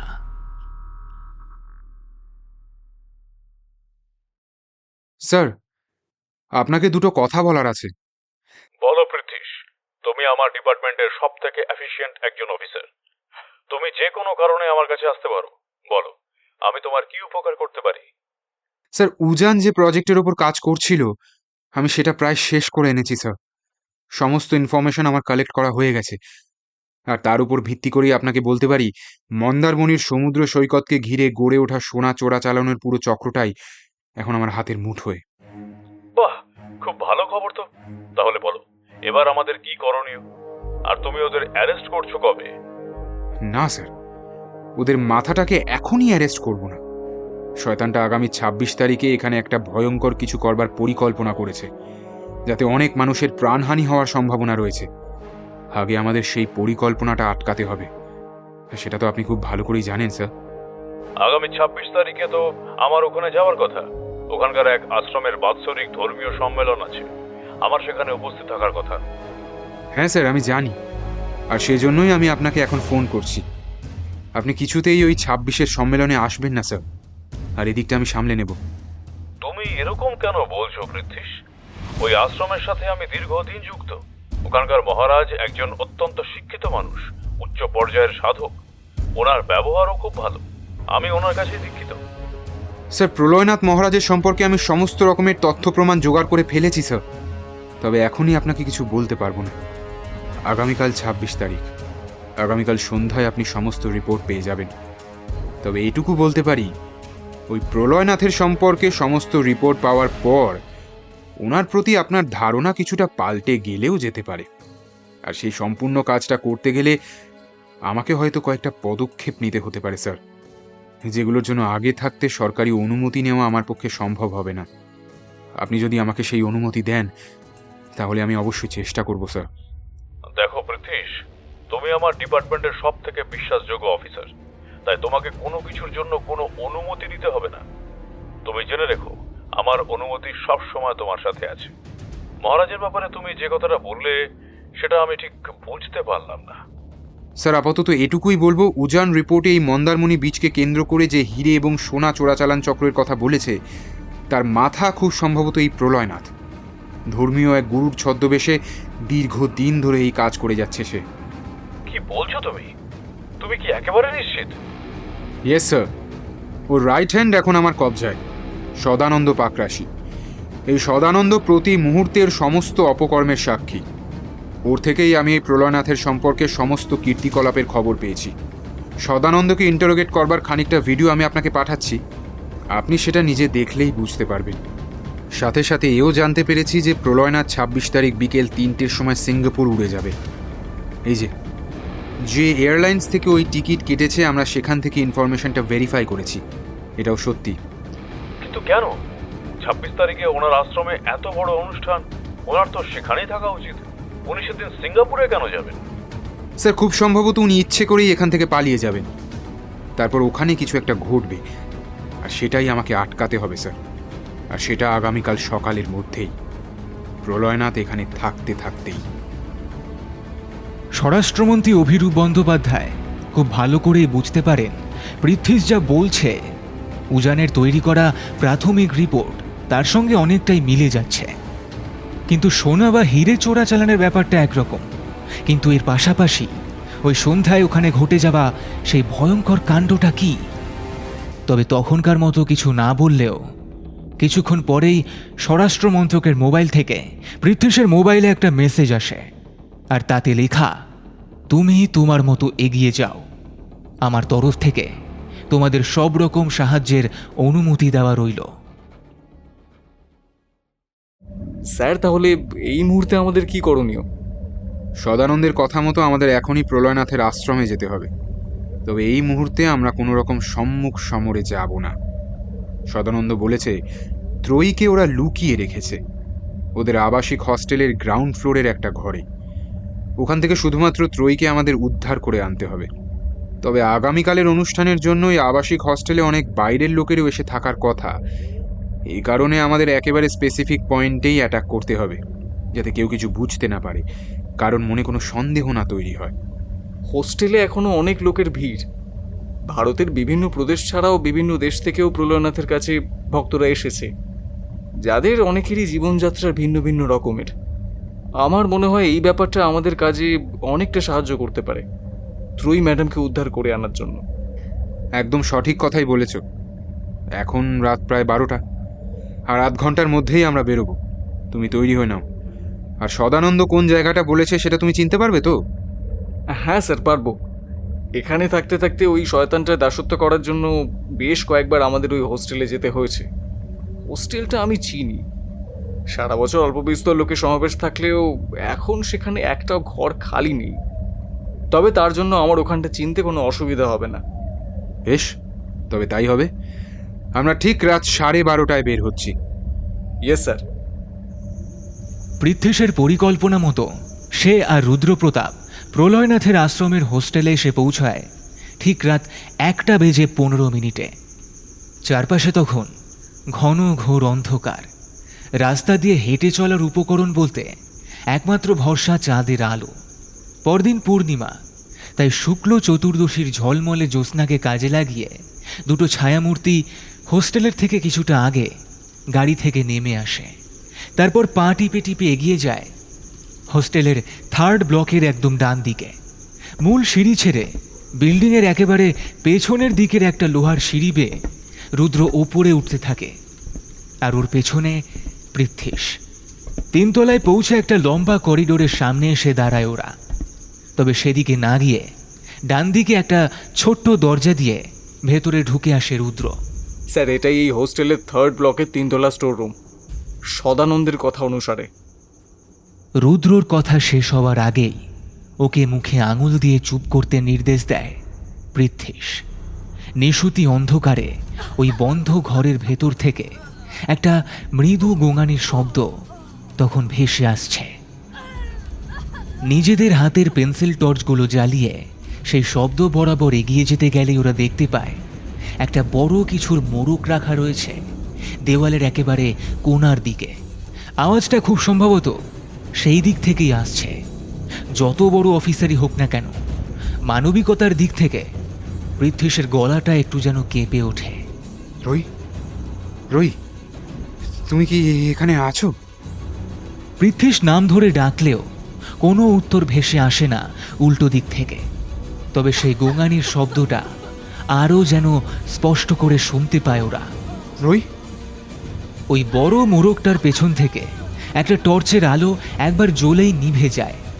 পৃথ্বীশ বুঝতে পারে ত্রয়ী ওখানেই আছে, আর এটা ওরই দেওয়া সংকেত। এক ছুটে ত্রয়ীর কাছে যেতেই ত্রয়ীর অবস্থা দেখে চমকে ওঠে পৃথ্বীশ। ওর সারা শরীরে আঘাতের ছাপ, মাথার কাছে বেশ কিছুটা রক্ত জমে শুকিয়ে রয়েছে। তবে তার থেকেও বড় ব্যাপার হলো ত্রয়ীর সাথে আরেকজন মেয়ে রয়েছে। তার শরীরের অবস্থা আরও খারাপ। মূলত ওই গোঙানির শব্দটা ওই মেয়েটারই। তুমি তুমি ঠিক আছো তো ত্রয়ী? ত্রয়ীর মুখ দেখেই বুঝতে পারা যায় কি ভয়ঙ্কর মানসিক এবং শারীরিক অত্যাচার ওর উপরে করা হয়েছে। তবুও পৃথ্বীশের কথার উত্তরে অত্যন্ত কষ্টে যেটুকু বলতে পারে সেটা হলো ও নিজেকে নিয়ে ভাবছে না। এই মেয়েটা ছিল সেদিন সন্ধ্যায় প্রলয়নাথের শিকার। মেয়েটার বয়স অনেক কম, বড়জোর 20-22 বছর। কোনো মতে মেয়েটাকে ওখান থেকে উদ্ধার করে ত্রয়ী ওর কাছে এনে রেখেছে। এই ঘরটাতেই এনে ওকে লুকিয়ে রেখেছিল। আর যেহেতু এখানকারও কিছুই চেনে না, তাই ও মেয়েটাকে এই ঘরে এনে কোনো মতে রক্ষা করেছে। তবে এখনই যদি ওকে চিকিৎসা না করানো হয়, হয়তো ওকে বাঁচানো সম্ভব নয়। আর তুমি নিজে? আমি এখনই মরব না স্যার। ওই শয়তান প্রলয়নাথের সঙ্গে শেষ বোঝাপড়াটা আমার এখনো বাকি আছে। ত্রয়ীর আত্মবিশ্বাসপূর্ণ কথাটা শুনে হেসে পৃথ্বীশ ওর দিকে হাতটা বাড়িয়ে দিলে খুব কষ্ট করে পৃথ্বীশের হাতটা ধরে ত্রয়ী। আর তার কিছুক্ষণ পরেই সম্পূর্ণ জ্ঞান হারিয়ে ওখানেই পড়ে যায় সে। স্যার, এনাদের দুজনকে এখান থেকে এখনই নিয়ে যেতে হবে। প্রলয়নাথের লোকেরা যে কোনো সময় ঘুরে আসতে পারে। প্রলয়নাথের লোকেদের নিয়ে আমি ভাবছি না। তুমি আমাকে বলো, এত রাত্রে এখানে কোনো ডাক্তার পাওয়া সম্ভব কি? এদের দুজনের এখনই চিকিৎসার প্রয়োজন। হ্যাঁ স্যার, 1.5 কিলোমিটারের মধ্যে একটা সরকারি হসপিটাল রয়েছে। আপনাদের সেখানে নিয়ে যেতে পারলে ট্রিটমেন্ট করানো সম্ভব। বেশ, তাই হবে। তুমি মেয়েটাকে কাঁধে নাও, আমি ত্রয়ীকে সামলাচ্ছি। গাড়ি অবধি আমাদের যেভাবেই হোক পৌঁছতেই হবে। সেই পরিস্থিতিতে এছাড়া আর কিছু করাও সম্ভব ছিল না। তাই ওরা দুজনে, ত্রয়ী আর সেই অজ্ঞাত পরিচয় মেয়েটিকে কাঁধে নিয়ে সেই একই পথে আবারও নিচে নেমে আসে। শুনতে পায় 3rd ব্লকের উল্টো দিকের একটা ঘর থেকে তখনও বেশ কিছু বিদেশি ভক্ত হরি সংকীর্তন করে চলেছে। এরা হয়তো সকলেই প্রলয়নাথের প্রভাবে হরিভক্তিতে অনুরক্ত হয়েছে, আর সেই কারণেই ওরা পরের দিনের সেই সম্মেলনে যোগ দিতে এসেছে। কিন্তু যে প্রলয়নাথের কথা শুনে ভাবাদর্শে উদ্বুদ্ধ হয়ে ওরা এখানে এসেছে, তার প্রকৃত স্বরূপ যদি ওরা জানতে পারত, তাহলে হয়তো ওদের ধারণাটা সম্পূর্ণ বিপরীত হতো। কিন্তু ধর্মীয় মাদকতা বোধ হয় একেই বলে। কখনো কখনো নিজেদের বিচার বুদ্ধিও সম্পূর্ণ লোপ পেয়ে যায় ধর্মের নেশার ঘোরে। একবার সেদিকে তাকিয়ে পৃথ্বী সেই একই কথাই ভেবেছিল। কি হলো স্যার, দাঁড়িয়ে পড়লেন যে? হ্যাঁ, না কিছু না, চলো। গাড়িতে এনে ত্রয়ী আর সেই মেয়েটাকে শুইয়ে দিয়ে রুদ্রপ্রতাপ গাড়ি ছোটায় সরকারি হাসপাতালের দিকে। যত তাড়াতাড়ি সম্ভব ওদের সেখানে পৌঁছে দিতে হবে, তাতে যদি মেয়েটির প্রাণ বাঁচানো যায়।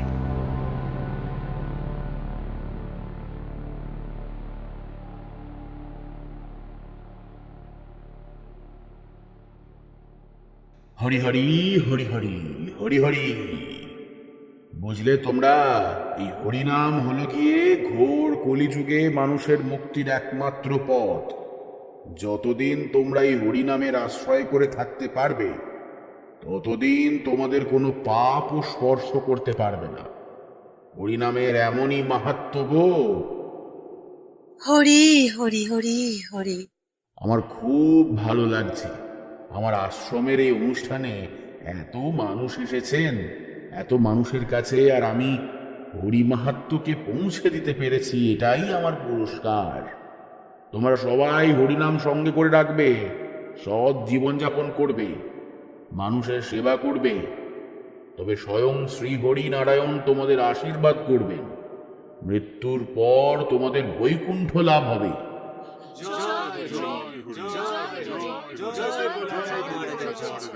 সভামঞ্চে প্রলয়নাথ তখন তার উপদেশ বিতরণ করছেন, আর তার অনুগত ভক্তের দল তাকে চারদিক থেকে ঘিরে রেখে হরিনাম সংকীর্তন করে চলেছে। ঘড়িতে তখন প্রায় সকাল 11:30। জমায়েতে দেশি এবং বিদেশি মিলিয়ে ভক্ত সংখ্যা প্রায় 1000 বা তারও বেশি। সবাই মন্ত্রমুগ্ধ হয়ে প্রলয়নাথের উপদেশ শুনছে। আর এরই মধ্যে দিয়ে আলোচনা সভার একদম দুই পাশ বরাবর দুজন লোক ধীরে ধীরে এগিয়ে যেতে থাকে মঞ্চের দিকে। বলো, তোমাদের যদি কোনো জিজ্ঞাস্য থাকে সেটা এখনই বলো। হরিনাম স্মরণে তোমাদের কোনো বাধা হচ্ছে না তো? মন থেকে সমস্ত হিংসা সম্পূর্ণ ঝেড়ে ফেলো, হরিনামে আশ্রয় নাও, নিজেদের মুক্তির পথ প্রশস্ত করো। মহারাজ, আমার একটা প্রশ্ন ছিল, যদি আপনি অনুগ্রহ করে সেই প্রশ্নের উত্তরের বিধান করে দেন তবে খুব উপকার হয়। বলো বাবা, বলো, কি তোমার প্রশ্ন? মনের মধ্যে যা কিছু প্রশ্ন আছে সব আমার কাছে উজাড় করে বলো। আর এখান থেকে যাওয়ার সময় শুধু নিয়ে যাও হরিভক্তি। বলো, তোমার কি প্রশ্ন, তুমি বলো। আচ্ছা মহারাজ, আপনি যে হরি সংকীর্তনের কথা বলেন, সেই হরি অর্থাৎ ভগবান নারায়ণ, আর এই হরিনাম সংকীর্তন অর্থাৎ কিনা ভক্তির প্রাচুর্য, এই দুটি সমার্থক কি করে হলো? ভগবান নারায়ণই তো আমাদের দেখিয়েছেন দুষ্টের দমন আর শিষ্টের পালন করবার আদর্শ। যুগে যুগে অবতার নিয়ে ধর্মের রক্ষার জন্য উনি তো দুষ্টের দমন করেছেন। সেটা কি হিরণ্যকশিপু, কি রাবণ, কি মহাভারতের ধর্মযুদ্ধে পাপী কৌরবরা। তাহলে যদি আমাদের ভগবান নারায়ণের পথেই এগোতে হয় তবে আগে পাপের বিনাশ করতে হবে, এ কথাই তো ভগবান বলেছেন, বলুন। কিন্তু আমরা যদি মন থেকে হিংসা সম্পূর্ণ পরিত্যাগ করি তবে যে পাপের বিনাশ হবে না। অহেতুক অহিংসা যে সৃষ্টির জন্য ক্ষতিকারক, তাই তো আপনি আপনার উপদেশের মাধ্যমে বলেন, তাই না? তার লীলা বুঝে কার সাধ্য বাবা? তিনি যা করেছেন সবটাই লীলা। তার মতো কি আর আমরা হতে পারবো? আমরা যে নিতান্ত নগণ্য তুচ্ছ মানুষ।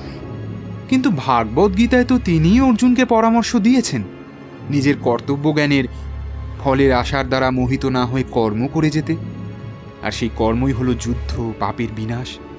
অর্জুনের উদ্দেশ্যে বলা প্রতিটা উপদেশ তো আমাদের মতো নগণ্য তুচ্ছ মানুষদের মনের দ্বিধা দূর করবার জন্যই, তাই নয় কি? আচ্ছা মহারাজ, আপনি শ্রীমদ্ ভাগবত গীতা অধ্যয়ন করেছেন? তোমার কথার মধ্যে আমি আমাদের এই হরিভক্তি সম্পর্কে একটা তীব্র অবজ্ঞা দেখতে পাচ্ছি। বুঝি বুঝি সব এই বয়সের দোষ, আর তোমাদের এই অবজ্ঞাই তোমাদের অধঃপতনের কারণ। মৃত্যুর পর তোমাদের নরকেও স্থান হবে না। আর বলা যায় না, চরম হরি অবজ্ঞা করে তুমি হয়তো তোমার জন্য একটা ভয়ঙ্কর মৃত্যুকে আহ্বান জানাচ্ছ। মৃত্যুর আগে ভয়ঙ্কর যন্ত্রণা পেয়েই তুমি মরবে। এখনো বলছি বাবা, এত অহংকার করো না, সব ভুলে আমার চরণে আশ্রয় নাও, ঈশ্বরের প্রতি ভক্তিভাব পোষণ করো। শেষ জীবনের জন্য যন্ত্রণাময় নিয়তিকে আবাহন করো না। ও, কিরকম ভয়ঙ্কর যন্ত্রণা মহারাজ? সেই রকম যন্ত্রণা যেরকমটা আপনি উজান বন্দ্যোপাধ্যায়কে দিতে চেয়েছিলেন, নাকি সেই রকম ভয়ঙ্কর যন্ত্রণা ঠিক যেরকমটা গতকাল সন্ধ্যায় শিউলি বলে ওই মেয়েটাকে দিয়েছেন, যা তার সারা শরীরে বয়ে নিয়ে এখন সে হসপিটালে মৃত্যুর সঙ্গে পাঞ্জা লড়ছে? পৃথ্বীশ কথাটা বলার সঙ্গে সঙ্গে ওই সভামঞ্চে উপস্থিত সকলে কেমন যেন স্তম্ভিত হয়ে যায়। তারা কিছুতেই বুঝে উঠতে পারে না হরিনাম সংকীর্তনের এই আসরে একই উল্টো পুরাণ তারা শুনছে। কে তুই? আর এখানে সব করছিস কেন? তোকে এখানে এসে সব বলার আগে ভেবে দেখা উচিত ছিল। তোর সঙ্গের মেয়ে মানুষটা আমার কাছে বন্দি। ওকে যদি হারাতে না চাস তবে এক্ষুনি সর্বসমক্ষে ক্ষমা চেয়ে এখান থেকে চলে যা। দুদিন পর মেয়েটা তোর কাছে পৌঁছে যাবে। তবে শুনে রাখ প্রলয়নাথ, এখন দিনের আলোর মতন পরিষ্কার যে তুই ভয় পেয়েছিস। আর একটা কথা তোকে বলি, শোন, ত্রয়ী আর শিউলি দুজনেই সুস্থ আছে। এবার ভাব, এটুকু শুনেই তোর ভক্তরা যদি তোর বিরুদ্ধে প্রশ্ন করে, আমি তো তাদের এখনো বলিনি যে তোর আসল পরিকল্পনা কি। এরা যখন জানতে পারবে এই সম্মেলনের নামে তুই এই সভামঞ্চে বিস্ফোরণ ঘটিয়ে এদের সবাইকে হত্যা করতে চেয়েছিস বাংলাদেশের সন্ত্রাসবাদী দলের মদতে, আসলে তুই তো তাদের একজন এজেন্ট, তাই না? তখন তোর অবস্থাটা কি হবে সেটা ভাবতে পারছিস তো? কি বলছিস তুই এসব? তোর দুষ্টু ছেলের সমস্ত খবর আমাদের কাছে আছে। সদানন্দ পাকরাশি আর হীরের ব্যবসায়ী সঞ্জয় সেন এখন আমাদের কাস্টাডিতে। সদানন্দের আঁশ ছাড়িয়ে তোর সম্পর্কে আমরা সমস্ত তথ্য বের করেছি। আর হ্যাঁ, আরেকটা কথা বলি, কোস্টাল পুলিশের হাতে আজ ভোর রাতে শেখ মঈনুদ্দিন অ্যারেস্ট হয়েছে। আর কি জানতে চাস বল? এতগুলো মানুষকে হত্যা করবার পরিকল্পনা করার শাস্তি যখন তোকে তোর ভক্তরা দেবে, সেটা মেনে নিতে পারবি তো? এসব কথার অর্থ কি? আমি এরকম কেন করব? সীমান্তের ওপারে সন্ত্রাসবাদী দলের সঙ্গে তোর যোগাযোগ অনেক দিন ধরেই আমাদের নজরে ছিল। প্রথমে আমাদের ধারণা ছিল তুই নিছক একজন সোনার বা হীরের চোরা কারবার করিস এই আশ্রম আর ধর্মীয় বাতাবরণের আড়াল থেকে। ওপার থেকে মঈনুদ্দিন আর তার দলবল ছোট ছোট সাইকেলের বলের সাইজের সোনার বল তৈরি করে সেগুলো বড় বড় মাছের পেটে ভরে দেয়। তারপর সেগুলো তোর কাছে এলে সদানন্দ সেই সমস্ত মাছ থেকে সোনা বের করে নেয়। সদানন্দ ওর জবানবন্দিতেই সব কিছু স্বীকার করেছে। তাহলে আশা করি বুঝতে পারছিস তোর কুকীর্তির সমস্ত খবরই আমাদের কাছে আছে। প্রথম কথা হলো এই সমস্ত অভিযোগ মিথ্যা, আর সে বিচার করবে স্বয়ং আদালত।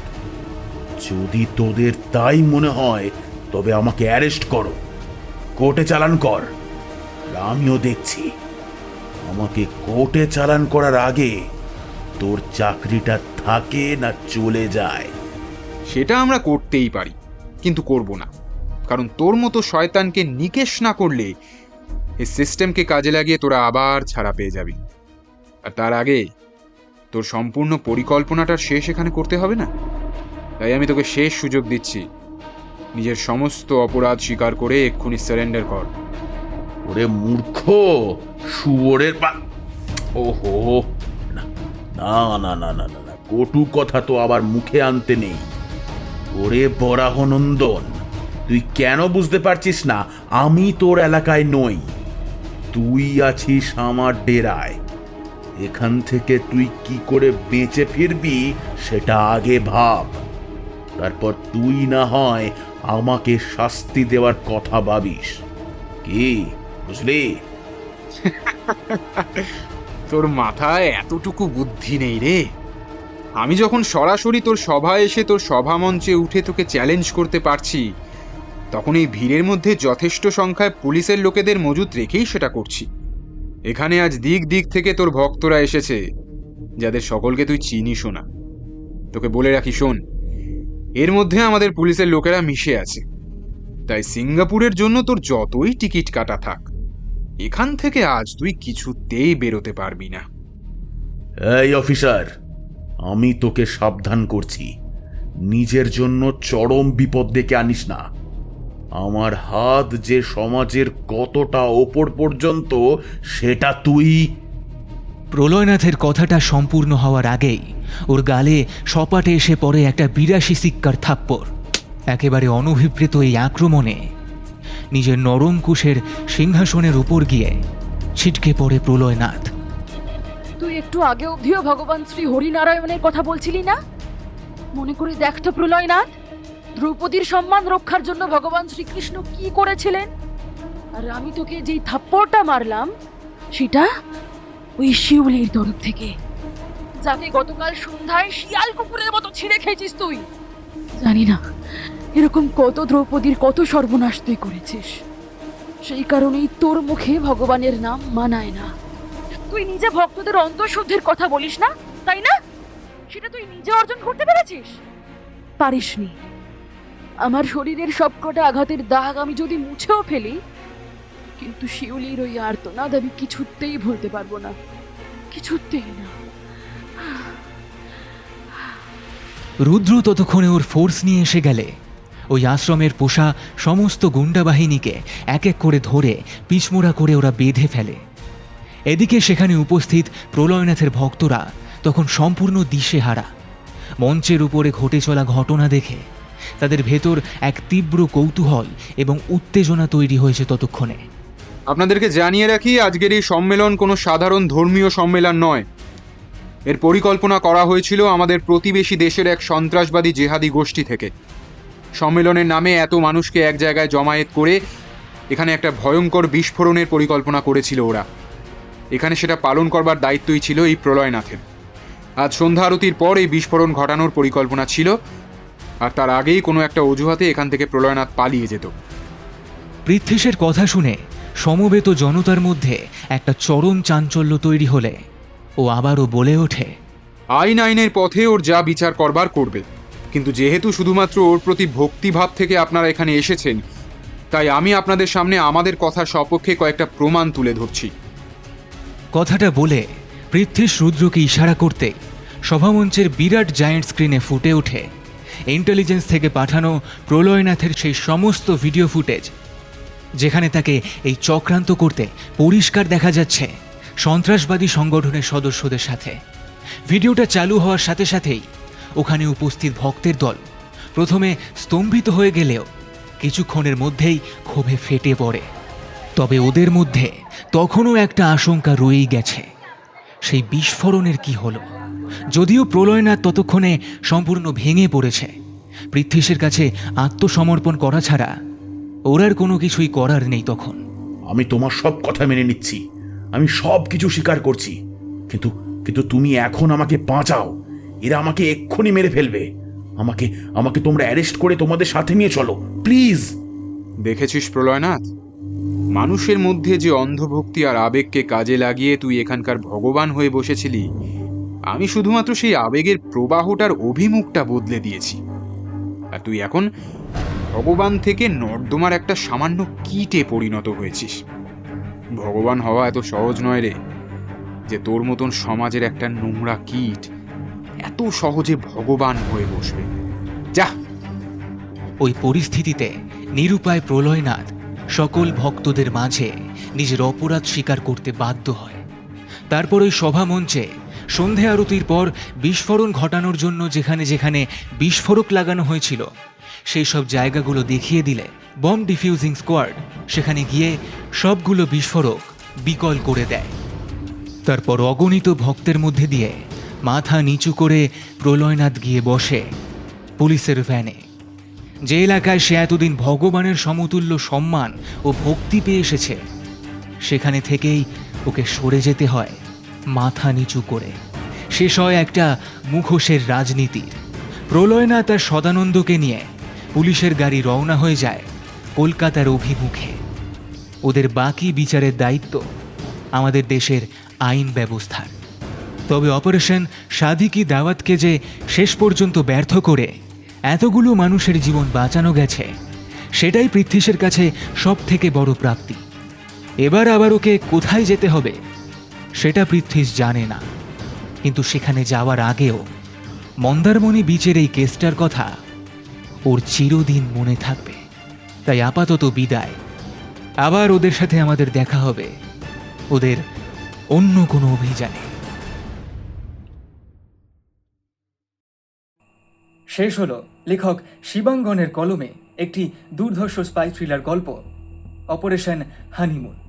আজকের গল্পের গল্প পাঠে এবং পুলিশ কমিশনারের চরিত্রে আমি সৌভিক, পৃথ্বীশের চরিত্রে সৌমদী, ত্রয়ীর চরিত্রে মৌপিয়া, উজান এবং স্বরাষ্ট্রমন্ত্রীর চরিত্রে পার্থ, প্রলয়নাথ এবং ম্যানেজারের চরিত্রে রমাকান্ত, সদানন্দ এবং সনাতনের চরিত্রে দিব্যেন্দু, শান্তিমায়ের চরিত্রে পূজা, রুদ্রর চরিত্রে দীপ্ত, অফিসারের চরিত্রে আর্য, সঞ্জয়ের চরিত্রে সৌভিক দাস, রতনের চরিত্রে আমি সৌভিক, সমস্বরে আমি সৌভিক এবং দেবলীনা, গল্পের শব্দ সংযোজনে সৃজা, গল্পের আবহ সৃষ্টিতে আমি সৌভিক। এই সুন্দর পোস্টারটি ডিজাইন করেছে টিম পিক্সেলেট। তবে কেমন লাগলো আজকের গল্পটি কমেন্ট করে জানাতে ভুলবেন না যেন। আর গল্পটি ভালো লেগে থাকলে অবশ্যই আপনার বন্ধু এবং পরিবারের সঙ্গে গল্পটি শেয়ার করে দিন। আর আপনি যদি এখনও সাবস্ক্রাইব না করে থাকেন তাহলে অবশ্যই সাবস্ক্রাইব করে পাশে থাকা বেল আইকনটিকে অল করে দিতে কিন্তু ভুলবেন না। আর আপনি যদি স্পটিফাই থেকে গল্পটা শুনে থাকেন তাহলে গল্পটা কেমন লাগলো তা রেটিংয়ের মাধ্যমে রেট করে আমাদের ফলো করতে ভুলবেন না কিন্তু। তবে আজ চলি, ফিরে আসবো আরও একটি নতুন এবং রোমাঞ্চকর গল্প নিয়ে।